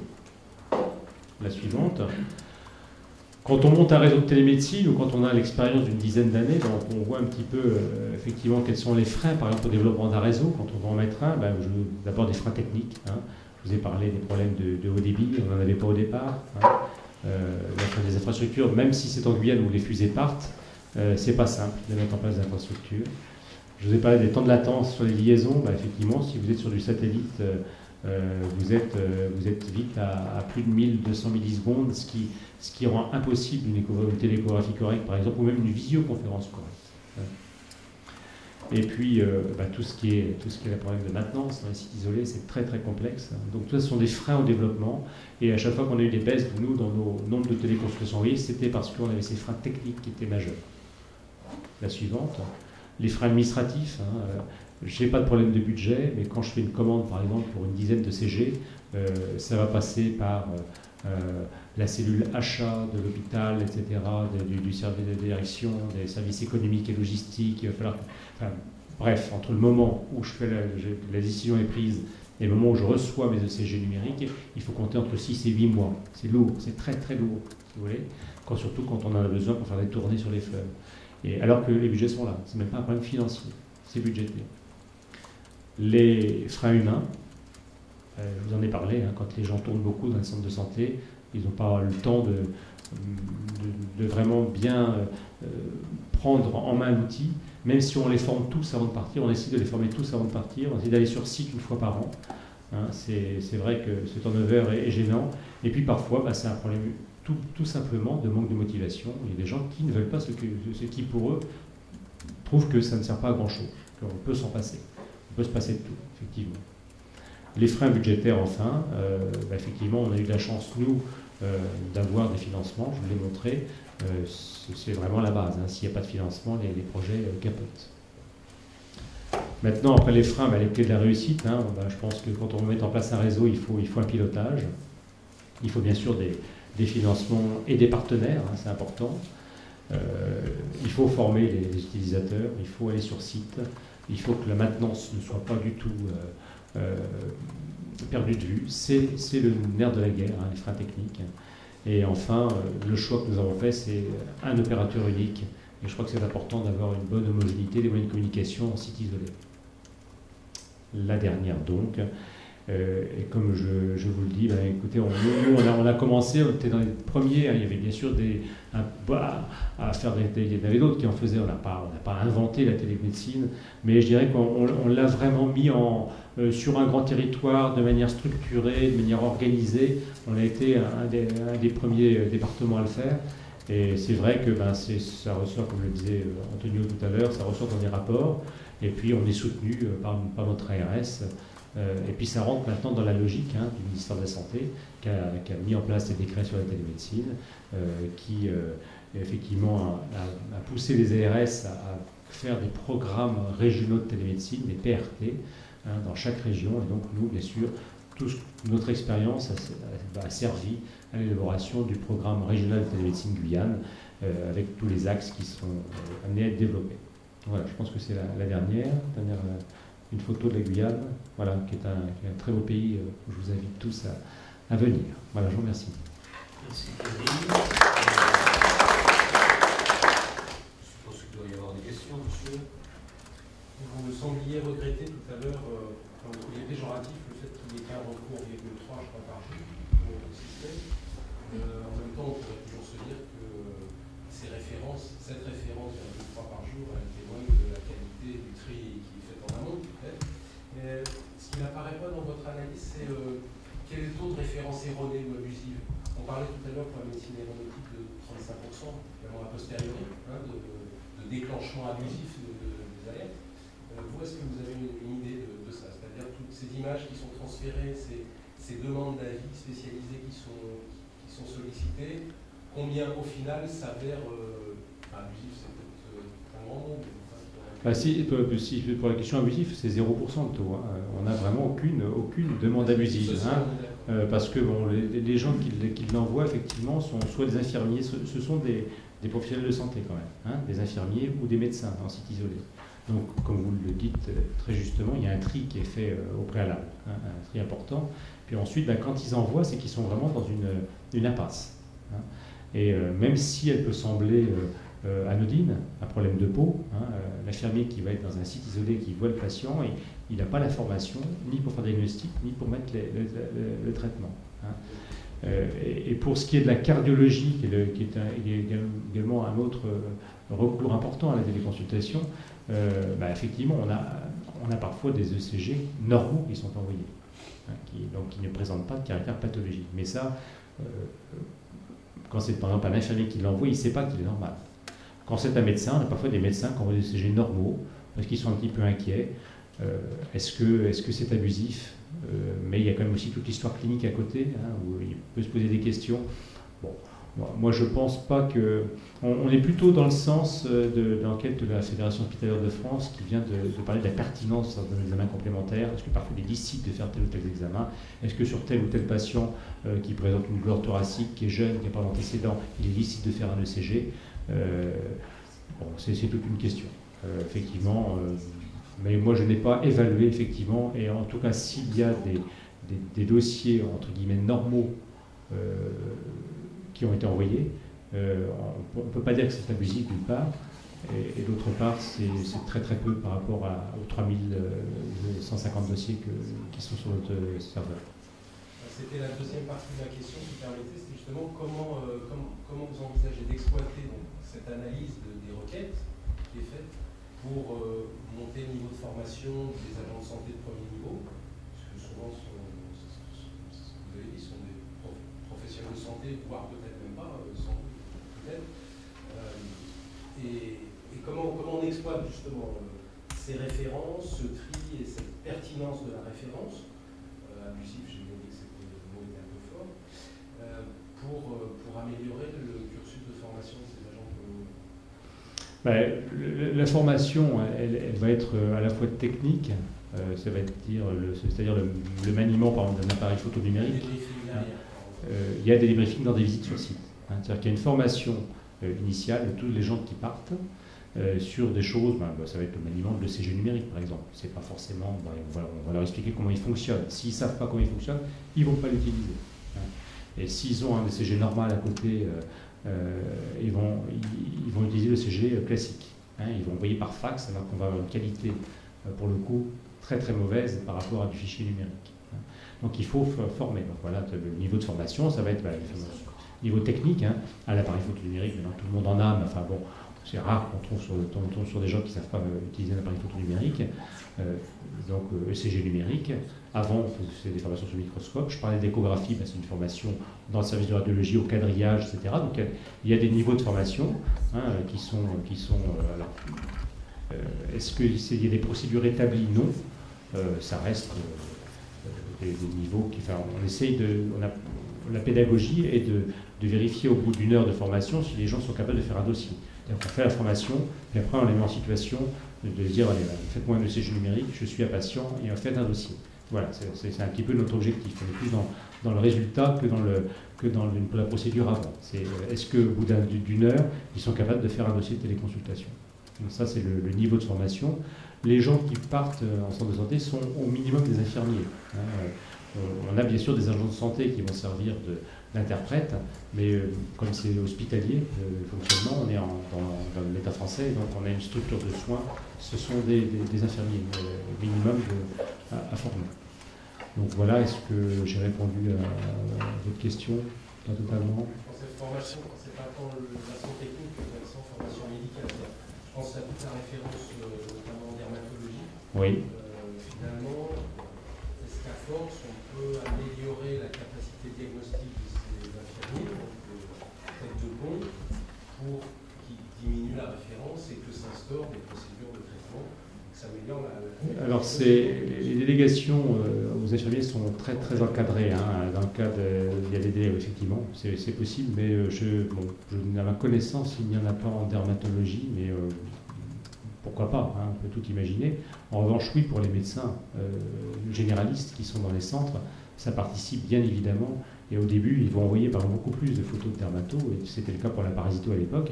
Puis après, ils faisaient des diagnostics, et comme ils sont docteurs, ils prennent leurs responsabilités, ils savent ce que c'est. Hein. Donc ça participe à la formation, bien sûr, des médecins. Pour ce qui est des infirmiers, on est encadré par des délégations qui sont très, on va dire, pas faciles à mettre en place.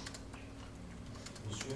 Je voulais vous demander, est-ce que le recours à la téléexpertise est systématique dans le cas où il y a une demande de transport vers les centres hospitaliers de la côte, dans le cas où c'est pertinent, hein, parce que s'il y a une urgence vitale, évidemment, ça ne se justifie pas, mais est-ce que depuis les centres, c'est systématique? Alors, on l'a vu, hein, l'évacuation sanitaire par hélicoptère, par exemple, il n'y a pas toujours besoin de cet outil aussi sophistiqué. Enfin, le téléphone, on a un SAMU, centre 15, les gens téléphonent, et quand on a ce qu'il faut par téléphone, on n'a pas forcément besoin d'avoir d'autres éléments. On peut prendre une décision d'envoi d'un hélicoptère sans la télémédecine. Hein. Donc pour ce qui est d'urgence très grave, il n'y a pas forcément des envois. Ça l'est quand même pour la cardiologie. Hein. On a évité notamment sur les douleurs thoraciques, on a évité quelques transferts sur ce qui pouvait sembler comme un infarctus ou une ischémie coronarienne qui n'en était pas, en tout cas sur le CG, et pour lesquels on n'a pas envoyé de moyens de secours immédiats, en hélicoptère. Alors, est-ce qu'à chaque fois qu'il y a une évacuation, il y a de l'envoi d'images? Non. Non, il n'y a pas toujours envoi d'images, parce qu'il y a donc ces évacuations d'hélicoptère, puis il y a des évacuations sinon en avion ou en pirogue. Hein. Donc un médecin peut décider d'envoyer pour une consultation chez un spécialiste un patient sans pour autant envoyer les images au préalable, parce qu'il y a plein d'évacuations qui ne sont pas dans ce que nous faisons. Notamment, c'est tout ce qui est traumatologie, par exemple. Hein, vous avez, donc là, c'est vrai que vous envoyez une photo du membre cassé, ça ne va pas changer grand-chose, il faut l'évacuer de toute façon, il faut qu'il y ait une radio, etc. Donc, à votre question, il n'y a pas de corrélation entre le nombre d'évacuations, et la corrélation importante entre le nombre d'évacuations et l'utilisation de la télémédecine. On sait que la télémédecine peut parfois, en revanche, rendre plus pertinentes certaines évacuations. On l'a vu pour la neurochirurgie, et c'est vrai pour certaines pathologies, mais ça reste un nombre très limité sur notre échantillon. On a vu également que c'était apparemment bien avec les différents sites, etc. Il y a vraiment une réelle organisation au niveau de la Guyane. Et je me posais la question également de savoir s'il y avait des corrélations, parce qu'on a les ARS, etc., avec d'autres types d'organismes, type Institut Pasteur de Cayenne, etc., pour certains types de pathologies, ou est-ce que c'est vraiment plus au niveau hospitalier que là on va avoir ce recours à ce type de système?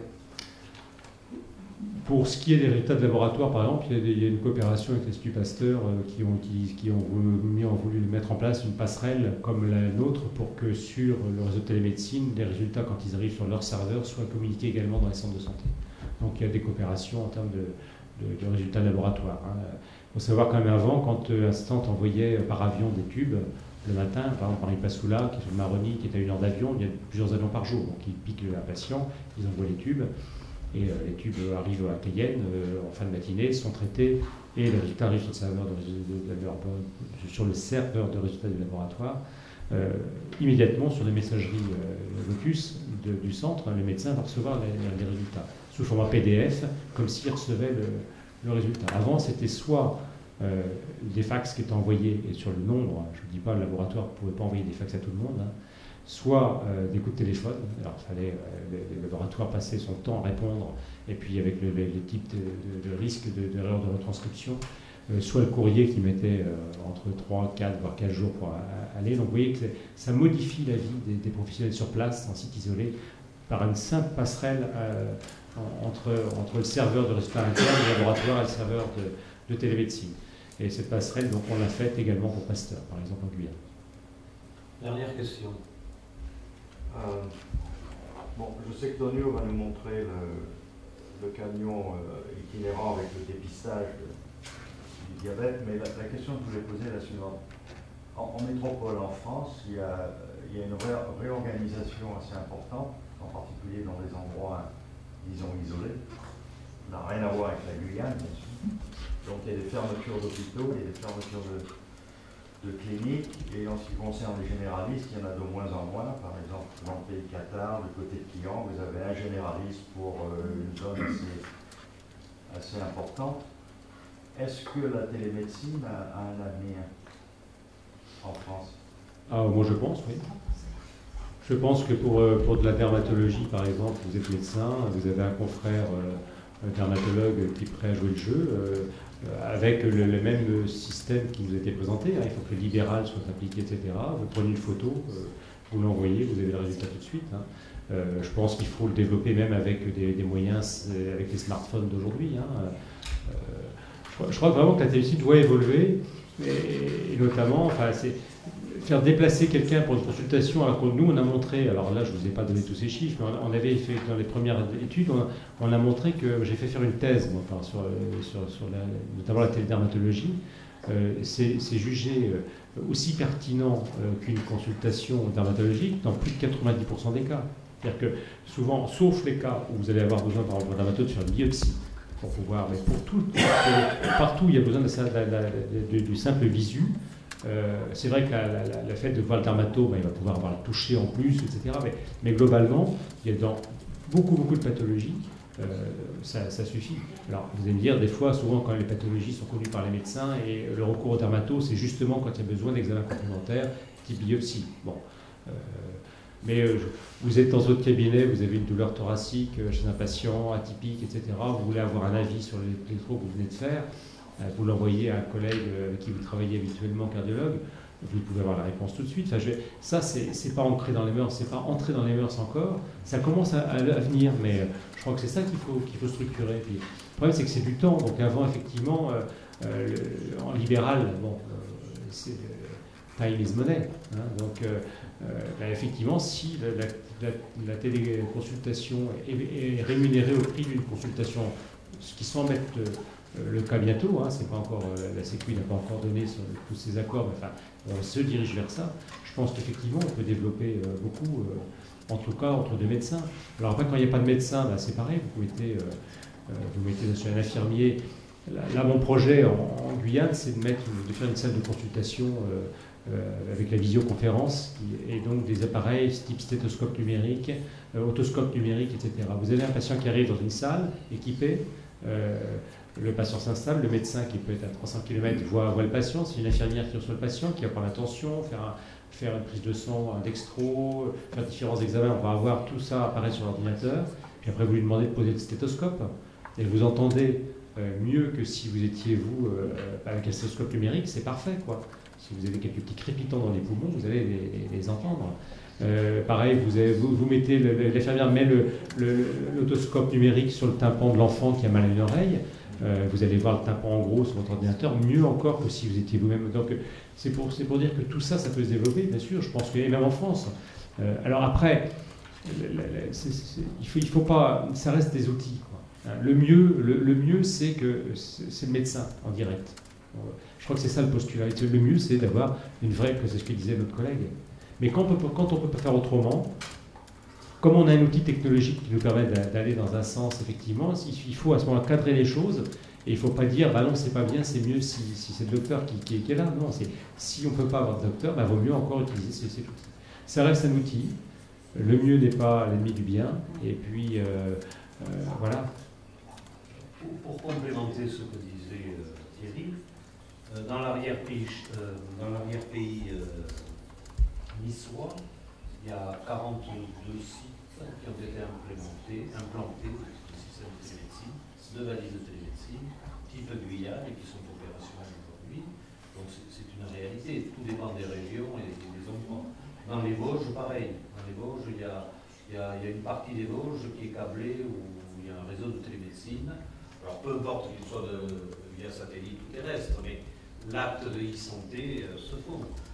Les hôpitaux de Lannemezan, l'hôpital de Lannemezan et la prison de Lannemezan sont en permanence en contact avec les hôpitaux de Toulouse pour la télépsychiatrie.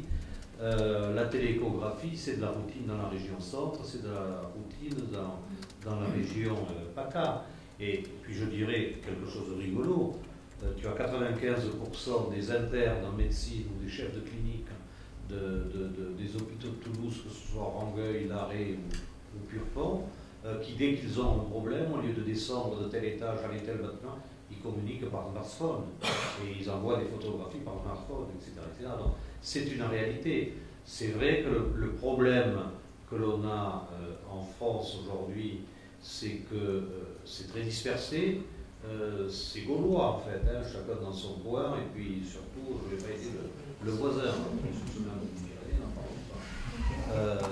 Et donc, il faut remettre de l'ordre là-dedans un peu, il faut bien baliser, et puis tant qu'on n'aura pas réglé le remboursement de l'acte de télémédecine, la télémédecine étant un outil, est-ce qu'il faut rembourser per capita comme le font les Catalans et les Valenciens, et ça marche très bien en Catalogne espagnole et à Valence, dans la région de Valence.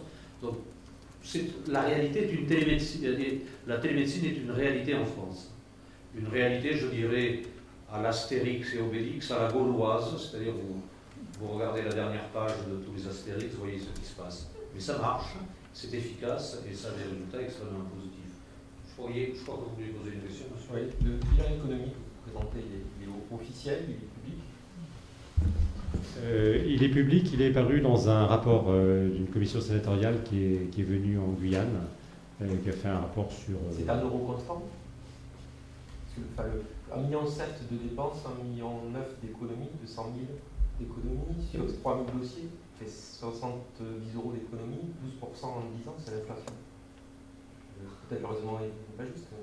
Oui, non, mais on peut dire, si vous voulez, que comme ça reste une estimation, le but n'est pas de dire qu'on gagne de l'argent en faisant la télémédecine. Le but est de dire c'est un investissement qui, finalement, ne coûte pas, je dirais, à l'État. C'est ça. Enfin, donc, globalement, là, moi, j'arrive à un différentiel, mais comme vous l'avez compris, c'est une estimation.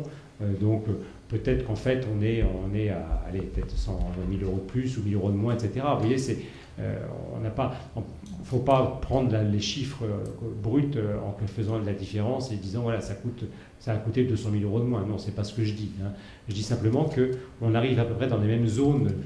L'argent qu'on investit, on le récupère finalement en économie réalisée. C'est ça ce que je veux dire. Hein. Mais ça ne fait pas rapporter de l'argent. Mettre en place des systèmes de santé, ça a forcément des coûts, toujours. Quand vous achetez du matériel, quand vous ouvrez des postes, la santé, ça a un coût. Donc après, il faut voir ce que ça apporte aux patients.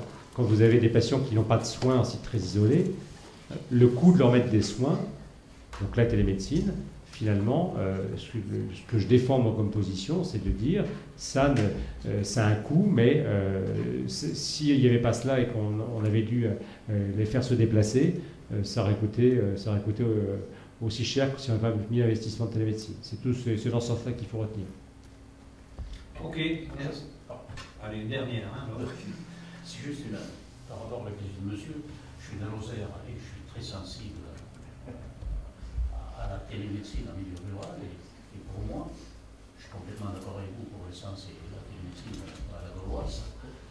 Mais je pense que c'est le principal argument aujourd'hui pour demander du très haut débit dans les zones rurales.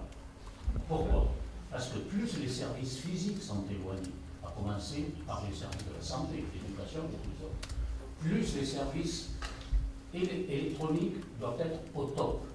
Donc, à l'inverse de ce qui se fait aujourd'hui, le programme très haut débit devrait commencer par les zones rurales. C'est le combat, entre guillemets, de ma petite association, qui s'appelle les réfugiés ruraux. D'ailleurs, il y a une dizaine d'années, j'étais en contact avec monsieur. Ça y est, voilà, vous voyez, le temps passe, mais je suis toujours là.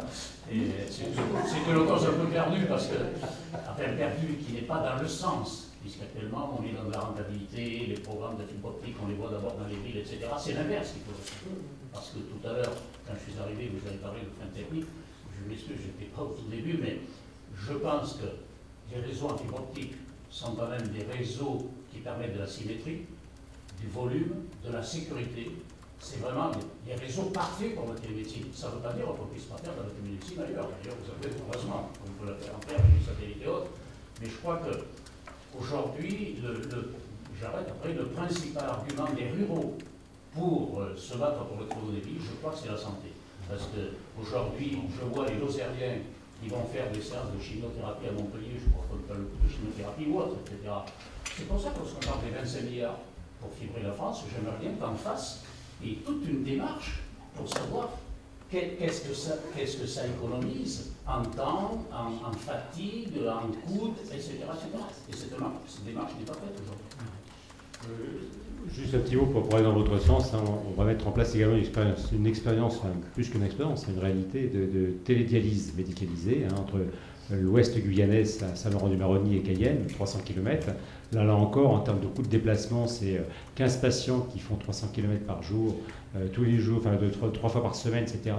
Et ça a été fait en Bretagne, du côté de Saint-Malo, et ça marche très très bien. Et donc, en toute sécurité. Hein. Donc la télémédecine, c'est un outil qui amène de la sécurité quand c'est bien cadré et qui évite des coûts de déplacement. Je crois que c'est ça qu'il faut retenir. Donc, mais la base, c'est la technologie. Il faut du haut débit. On l'a bien compris. Je partage complètement votre remarque. Moi, chaque réunion à la préfecture en Guyane, je me bats pour qu'on ait du grand débit, du très haut débit en Guyane, pour pouvoir faire des visioconférences au quotidien dans tous ces sites. Ok, merci pour la présentation. Je vais essayer de remplacer Nathalie Ribeiro, donc je vais aller assez rapidement. Nathalie qui n'a pas pu venir pour des raisons familiales. Je vais vous parler d'un projet qui s'appelle Diapsat. Diapsat, non, c'est comme ça. Ça y est, j'ai pris une bêtise. Non? Donc Diapsat, comme son nom l'indique, c'est dia de diabète, sat de satellite. C'est une idée qui nous est venue à un certain nombre de personnes au CNES et que l'on a partagé avec les hôpitaux de Toulouse. Alors, je vous parlerai uniquement de la partie du volet 2, qui à mon sens présente un intérêt majeur pour tout ce qui est zone rurale et zones isolées. Le problème du diabète, comme tous les médecins le savent, c'est une maladie qui nous fait pas mal. C'est une maladie dont on porte le diagnostic bien souvent très tard. C'est une maladie dont le coût en termes de sécurité sociale, d'assurance maladie est énorme et que ce coût est représenté à 75% essentiellement par les complications du diabète et non pas par le diagnostic de diabète. C'est les complications qui arrivent bien souvent parce qu'on ne sait pas qu'on est diabétique. On va se retrouver diabétique parce qu'on va avoir une baisse de la vue. On va se retrouver diabétique parce que les reins commencent à fonctionner mal. On va se retrouver diabétique parce qu'on a une artérite des membres inférieurs, ou on fait un infarctus du myocarde, ou etc., etc. Donc aujourd'hui, le coût de l'assurance maladie, les dépenses de l'assurance maladie sur ces complications, c'est quelque chose d'énorme. Et quand on regarde ces complications, elles correspondent à un certain nombre de spécialités qui sont l'ophtalmologie, qui sont la neurologie, qui sont la néphrologie, qui sont l'angiologie, et on se rend compte que chaque patient, il faudrait à la limite qu'il passe tous les ans, tous les 2 ans, chez chacun des spécialistes. Et aujourd'hui, à Toulouse, si on veut avoir un bilan ophtalmo, il faut 4 mois, 5 mois, des fois 10 mois. Alors je ne vous dis pas dans des zones un peu isolées comme Mende ou d'autres villes de ce type-là. Donc l'idée est venue d'une lecture que j'avais eue d'un groupe de travail auquel j'avais participé, où on a fourni, je crois, il y a 2 ans, un rapport au Premier ministre, qui était un rapport sur la stratégie médicale en 2025 en France. Qu'est-ce qu'il allait y avoir, ou comment peut-on pallier aux 3 grands problèmes de santé qui existeront en France en 2025, qui sont 1. Le vieillissement des populations, c'est pas de la pathologie, mais le vieillissement de la population, avec le cortège des maladies chroniques. 2. Une maladie chronique qui va primer sur toutes les autres, qui est l'obésité, avec la conséquence du diabète. Et 3°, l'impact du changement climatique ou de l'environnement sur un certain nombre de maladies émergentes ou réémergentes qui ont disparu, qui vont réapparaître ou qui vont nous être transmises à partir d'endroits lointains. Donc, une des recommandations de ce rapport était de dire, en 2025, aujourd'hui en 2012, moi médecin, moi diabétique, je vais consulter à l'hôpital de Rangueil, tatata. Monsieur de Castelnaudary va aller consulter à l'hôpital de Rangueil aussi. Mais en 2025, l'idéal, ce sera grâce à l'évolution des technologies médicales, des biosenseurs, des biocapteurs d'une part, et deuxièmement, grâce au numérique, ce sera l'hôpital qui viendra au domicile. Et donc l'idée, ça a été de développer un outil, un prototype d'outil que nous avons appelé que vous voyez ici, là, c'est ce camion, 4 roues, un moteur, la clim, une antenne parabolique, là. Alors là, l'antenne parabolique, je vous le dis honnêtement, maintenant que je suis à la retraite, je l'ai fait passer au CNES, c'est ce qui m'a permis d'obtenir des sous du CNES pour développer ce truc-là. S'il n'y avait pas eu une antenne parabolique, je crois que le CNES ne l'aurait jamais accepté. Mais bon. Donc, ce projet, en fait, c'est quoi? C'est un outil qui va auprès des malades, qui va dans les villes, qui va dans les villages les plus reculés de tel ou tel type de département, et à l'intérieur duquel il y a les 4 spécialités médicales dont je vous parlais. Sans qu'il y ait le néphrologue, sans qu'il y ait le neurologue, sans qu'il y ait l'ophtalmo, mais qu'il y ait la même personne qui conduit le camion, qui est une infirmière, et cette infirmière a été formée pour faire les 4 séries d'examens, les 4 séries de consultations, pour dépister non pas le diabète, mais pour dépister les complications du diabète. Et c'est ce que je vais essayer de vous présenter assez rapidement, parce que je vois que Cécile Vignol commence à me regarder pour la téléépidémiologie. Alors, les examens ou les outils qui sont dans ce camion, il y a un système il y a un rétinographe non mydriatique, donc qui permet d'étudier assez précisément le fond d'œil. Alors vous n'allez pas faire un diagnostic de maladie de je ne sais trop quoi avec des générescences des cônes par rapport au bâtonnet, mais vous allez voir s'il y a des anomalies telles qu'on les voit dans le diabète. Ensuite, il y a un système semi-quantitatif qui permettra de doser l'état rénal, donc la microalbuminurie. Un 3e appareil qui sera un appareil Doppler tout simple, un stéthoscope Doppler qui permettra de voir sur vos principales artères, que ce soit les fémorales ou les carotines ou les vertébrales, si vous avez un problème vasculaire. Ensuite, un problème pour étudier la sensibilité des membres inférieurs. Vous savez que le diabétique, quand vous voyez des Indiens marcher sur des tessons du feu, ils ne sont pas normaux. Ils ne sont pas normaux parce qu'ils sont diabétiques. En fait, il y a une perte totale de sensibilité, d'où l'importance de ce qu'on entend par la plaie du diabétique. Le diabétique se blesse souvent les pieds parce qu'il ne sent rien. Il ne sent pas le bout de verre sur lequel il va marcher, il ne sent pas le bout sur lequel il va marcher, etc. Donc et puis il y aura une évaluation du risque de plaie du pied. Donc ces 5 approches sont faites par la même personne dans un camion. Alors le déroulement, donc c'est un travail qui a été, ce premier prototype a été cofinancé à 60% par la région Midi-Pyrénées, hein, donc ce qui est important quand même. La région a mis quand même pas mal de sous là-dedans, et à 40% par le CNES pour un coût environ, hein, je la fais simple, c'est 600 000 euros de la région Midi-Pyrénées, et non, 600 000 euros oui, de la région Midi-Pyrénées, 400 000 euros du CNES. C'est un travail il a fallu acheter le camion, il a fallu le médicaliser, il a fallu former l'infirmière, il a fallu former des trucs, etc. etc. Donc c'est un travail qui a été lancé en mai 2010, hein, et qui jusqu'aujourd'hui a intéressé 4 départements qui sont le Gers, le Tarn du Sud, la Haute-Garonne et le Tarn-et-Garonne, et actuellement le camion est en Ariège pendant 4 mois, et ensuite il sera dans l'Aveyron pendant 6 mois. Et puis manquera le Lot et le Lot-et-Garonne pour terminer les 6 régions.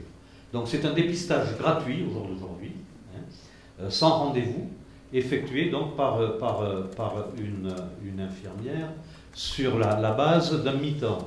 Hein. Ce camion travaille à mi-temps. Hein. Cela explique peut-être que vous n'ayez pas une cohorte de 2000 patients. Il y a une cohorte à peu près, au jour d'aujourd'hui, en incluant l'Ariège, il y a une cohorte à peu près de 1000 patients, ce qui est pas mal, hein, en moins de 18 mois.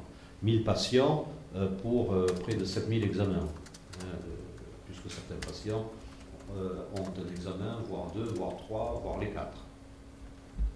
Alors comment, on le verra tout à l'heure, alors la transmission des données, c'est les principes classiques de télémédecine. L'infirmière va faire les examens, va rentrer les données, soit elle rentre directement à travers les outils via un PC et envoyé via satellite à un serveur qui est au MEDES, si ma mémoire est bonne, et tout ceci va être transmis chez les ophtalmos, chez le pédicure podologue et dans le service de diabétologie de l'hôpital d'Arongueuil. Donc voilà, voici le type d'image qui peut être envoyé. C'est des images avec un rétinographe simple, non mydriatique, qui sont assez fiables et assez intéressantes. Hein. Alors,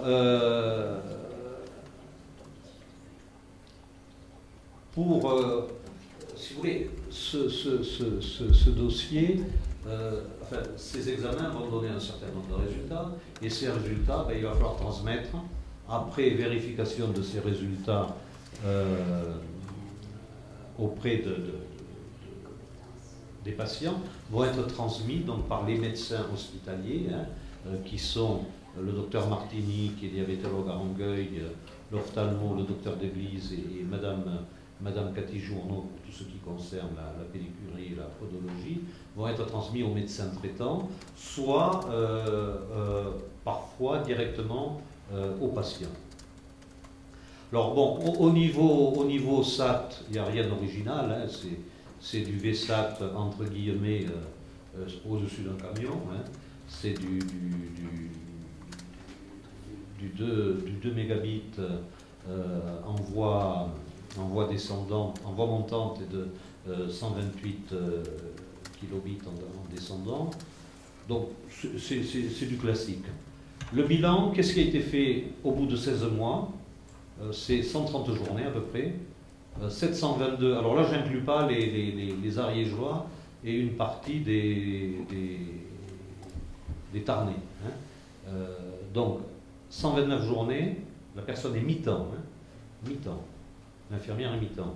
En moyenne 6 patients par jour, en sachant qu'un patient peut prendre entre 10 minutes si un seul examen ou 45 minutes à 1 heure s'il y a la batterie des 4 examens. Donc 4 examens réalisés en moyenne sur les 5 possibles, ce qui est énorme. Environ 45 minutes à 1 heure par patient, c'est-à-dire à peu près entre 10 et 15 minutes par dépistage et par examen. Soit, si la personne était plein temps, il y aurait entre 24 et 40 examens effectués par jour. Alors, le dossier patient, c'est rien, c'est 3,8 kg. Le dossier des empreintes plantaires, c'est 150 kg.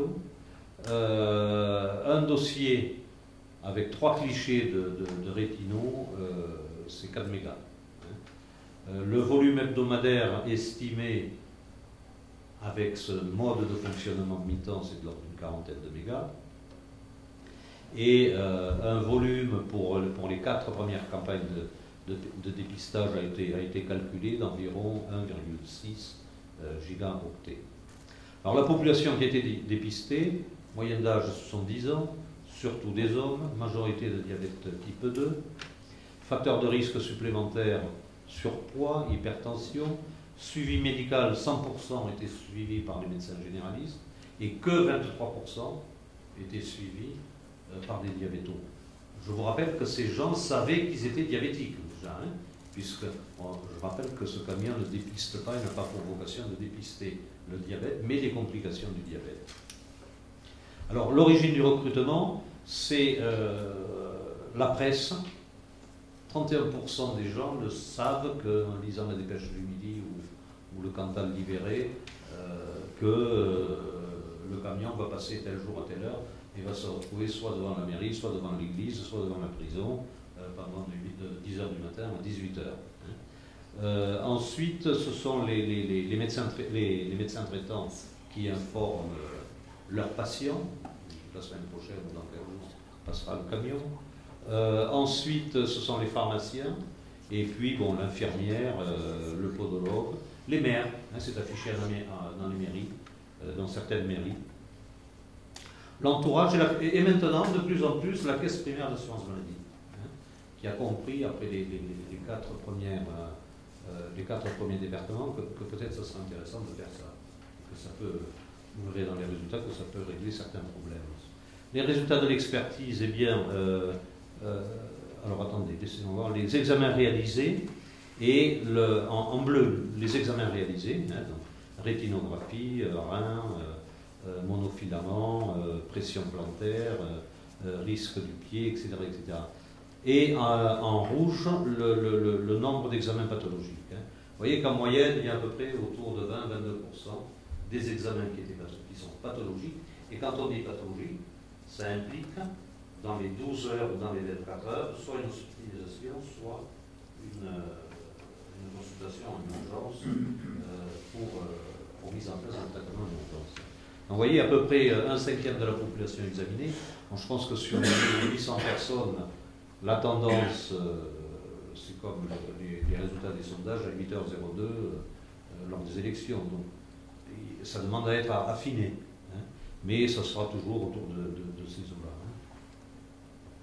Alors les patients sont contents, on a eu 75% de retour des patients, les gens jugent à peu près dans plus de 7 cas sur 10 que 49 minutes d'attente pour bénéficier de tout ce pataquès aux examens, ben c'est pas si mal que ça, que c'est assez rapide, que c'est pas douloureux, que c'est utile, donc vous voyez les pourcentages, il n'y a pas de commentaire à faire. Hein.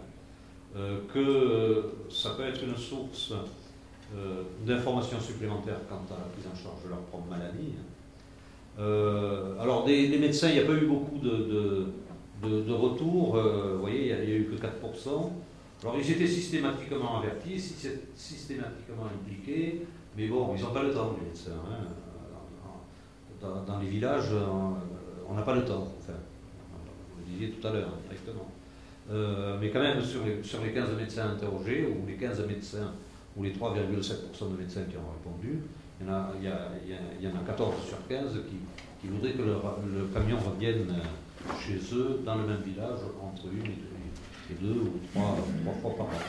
Alors l'utilité, la rétinographie, bien entendu, ça reste la préoccupation majeure. Hein. Et les avantages que eux voient, c'est que les malades se sentent mieux sensibilisés à leur maladie et que cet outil est un service de proximité qui n'existe pas auparavant. Et ça rejoint ce que je disais tout à l'heure, en 2025, ce sera les technologies, ce sera le médecin qui ira chez le patient, entre guillemets, hein, tout ceci. Conclusion, alors, c'est une aide au désenclavement sanitaire, c'est une meilleure recommandation à l'HAS en concertation avec les médecins traitants. Donc ça peut être un outil de formation, de sensibilisation. Il y a une certaine rentabilité du dépistage. Les études sont en train d'être affinées au niveau économique, mais les tendances montrent que, avant de publier les résultats, on attend d'arriver à une borne de mine. Hein. C'est-à-dire, dans, je pense, 4 à 5 semaines, on aura atteint ils ont atteint les 1000 patients, enfin, les 1000 patients examinés dans plus de 4000 examens. Et là, on aura une idée assez précise de ce que ça représente en termes d'économie d'échelle. Il y a une demande qui est de plus en plus forte à partir de tous les sites isolés, géographiquement isolés, et également des EHPAD qui ont appris ça, et des maisons de santé. Donc il y a de plus en plus dans chaque département, dans chaque région, une journée dédiée à l'EHPAD X, une journée dédiée à la maison de santé Y, etc. Donc voilà, voilà où on en est. Ariège, je le marque là, Nord-Aveyron à partir de décembre. Normalement, il devrait y avoir l'achat, la fabrication de 4 ou 5 petits camions comme ça, pour un certain nombre d'ARS qui sont prêts à financer, et les coûts de fonctionnement. Alors là, pour information, le fonctionnement aujourd'hui de ce camion est pris à charge par l'ARS Midi-Pyrénées, d'après ce qui a été rapporté. Les contacts, c'est les mêmes, sauf moins. Voilà, donc si vous avez des questions, si je peux y répondre, j'y répondrai. Je pense que Nathalie aurait fait bien mieux que moi, puisqu'elle est au cœur du problème. Merci de votre attention. Remarque, question. Une question en remarque à madame. Est-ce que vous pourriez nous dire 2 mots sur le volet éducation, enfin télééducation? Oui, alors bon, je vous en parle parce que c'est vous. Non, télééducation. Alors l'idée, vous connaissez le principe de la télééducation chez les diabétiques, je suppose. Rangueil, avec Jean-Pierre Taubert, a mis à l'époque en place une procédure qui consistait à faire venir les malades pendant 5 jours. Et là, on nous apprenait, je me considère comme malade parce que ça fait 28 ans que je suis sous l'insuline, donc je connais un peu le problème. On nous apprenait à faire les œufs au plat, à remplacer le riz par le machin, le truc par le truc. On allait faire le tour de 3 fois des stades de tennis qu'il y a à Rangueil. Enfin, vous connaissez tout ça. Hein. On nous apprenait, par exemple, à nous injecter, quand vous êtes diabétique, que vous piquez et que vous retirez l'aiguille, vous perdez la moitié de votre dose en retirant. Si vous faites un demi-tour de l'aiguille dans la peau, ça ne marche pas. Hein. Donc plein de trucs comme ça. Alors on est parti du principe, c'était à l'époque, Taubert était encore avec nous, c'était sa dernière année, on avait mis en place un groupe de réflexion selon lequel tout ceci, si on ne pouvait pas le faire par le biais des TIC d'une part, et pour les zones isolées en utilisant des systèmes de VSAT satellitaires. Et donc on a installé, on a commencé par installer une vingtaine de bornes interactives. Alors je ne sais pas si c'est 20 ou 10. Je sais, je crois que c'est 20. Hein, oui, c'était 20. 10 qui étaient équipés via satellite et 10 qui étaient équipés via réseau terrestre. Hein, dans 20 pharmacies de Midi-Pyrénées. Avec tous ces conseils. Hein, alors il y avait le Nutridox de Marie-Christine Turnin, il y avait le Nutri, je ne sais pas trop quoi, d'Aner, il y avait le machin de Martini, chacun avait mis son truc. Hein. Enfin, ça, son éducation thérapeutique.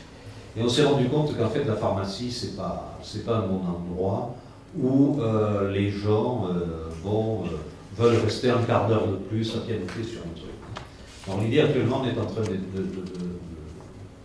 définir une solution qui a obtenu la semaine dernière le financement, qui s'appelle Educadom, un financement par Midi-Pyrénées, qui consiste à faire tout ceci au domicile du patient, soit par le biais de l'Internet terrestre, soit par le biais d'une chaîne câblée via satellite et dédiée à ce type de pathologie. Voilà où on en est.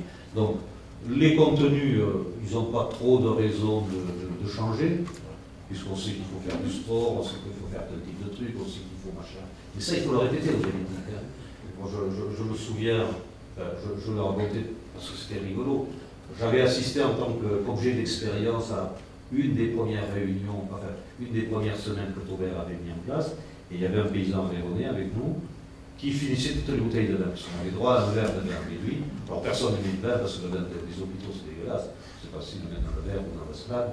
Donc lui finissait les bouteilles de vin de nous tous, Et alors, je lui faisais comprendre quand même, je lui dis, mais si vous faites ça, vous risquez d'avoir une hypoglycémie, parce que le vin potentialise l'hypoglycémie quand vous êtes sous un sucre. Oh, mais ça je le sais, parce que chaque fois que je bois, c'est l'hélicoptère qui vient me chercher.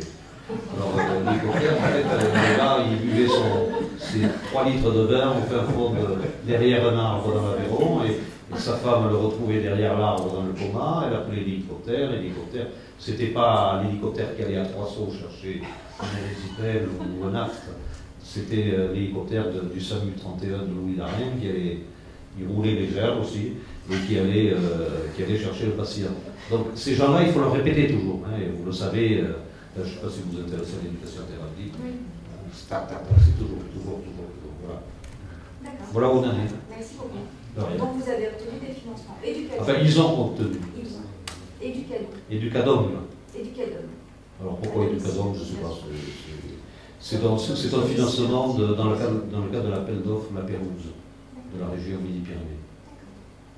Mais le CNES n'intervient pas dans cette approche-là, dans la mesure où on a beaucoup donné pour l'éducation, et puis bon, là, dans la boucle, il n'y a absolument rien sur le satellite. Une dernière question? Oui. Vous parliez tout à l'heure justement que vous aviez mis une parabole sur le camion pour impliquer le CNES au départ. Donc aujourd'hui, les transmissions se font réellement par... oui, aujourd'hui, il y a un abonnement qui coûte 59 € par mois. Envoyé par an, c'est rien, ça coûte 720 €. Et c'est fait soit entre midi et 2, soit le soir, pendant que l'infirmière plie le camion. D'accord. Et dans les projets de nouveaux camions de ce genre, ça est aussi sur le même format par satellite? Je sais pas. Les cahiers des charges seront donnés par les ARS. Donc, mais là, en tout cas, l'utilisation du satellite s'avère pertinente dans ce cas. Quand on est perdu à Brassac, ça s'appelle là, à Brassac, et là où ils font le saucisson à la Cône, en plein hiver, et qu'il n'y a aucune prise d'électricité qui marche, ce qui est arrivé à la personne qui conduisait le camion quand elle était à Brassac, c'est pas mal. Et surtout qu'elle est restée dans la semaine où il a fait le plus grand froid l'année dernière, entre la Cône, Brassac et 2 ou 3 autres villages. On a failli la récupérer, amputer des 4 membres qui étaient gelés, infirmière, pas le camion. Vanessa. Comment est fait le retour aux patients? Directement... Alors le retour, nominalement, le retour aux patients se fait via le médecin traitant. Hein, tu veux, tout ce qui est déchargé le mercredi, le mercredi soir, le jeudi matin, c'est interprété, et le jeudi après-midi, ça arrive chez le médecin traitant. Monsieur, la dernière alors, hein, parce que... Une remarque, mais en forme de question quand même pour demain. Pour demain? Ou après-demain. Ah bon, jusqu'à après-demain. Je ne suis pas là. D'accord. On est dans la région qui a dû naître les services mobiles d'urgence et de réanimation. Oui, bien sûr. Qui contrevenaient à l'époque à l'interdiction de la médecine ambulante. Bien sûr. Là, avec ce système que je trouve passionnant et forcément indispensable, est-ce que c'est la nature de l'intervention, à savoir le dépistage, qui le sort du cadre réglementaire et l'autorise, ou est-ce que vous risquez de tomber, de tomber sous le coup de cette mise en cause de médecine ambulante, comme ont pu l'être certains dentistes, par exemple récemment en région Bourgogne, qui avaient équipé des camions comme ça pour aller de ferme en ferme dispenser du soin dentaire, et qui se sont vus taper sur les doigts par le Conseil de l'Ordre notamment. C'est curieux parce qu'en Bourgogne, il y a à peu près le même truc, mais uniquement pour la rétinographie. Donc c'est le dépistage qui fait... C'est le dépistage. Qui permet de se protéger de cette interdiction. Je vous avoue qu'on ne s'est pas posé la question. Mais personne ne nous a embêtés, puisqu'à toutes les réunions de démarrage, le Conseil de l'Ordre était là, l'ARS était là, BES de l'assurance maladie était là, donc on n'a jamais eu de critique de ce type-là, ou de suggestion de ce type-là. Voilà. Peut-être ça va leur arriver. Moi, je serai parti déjà.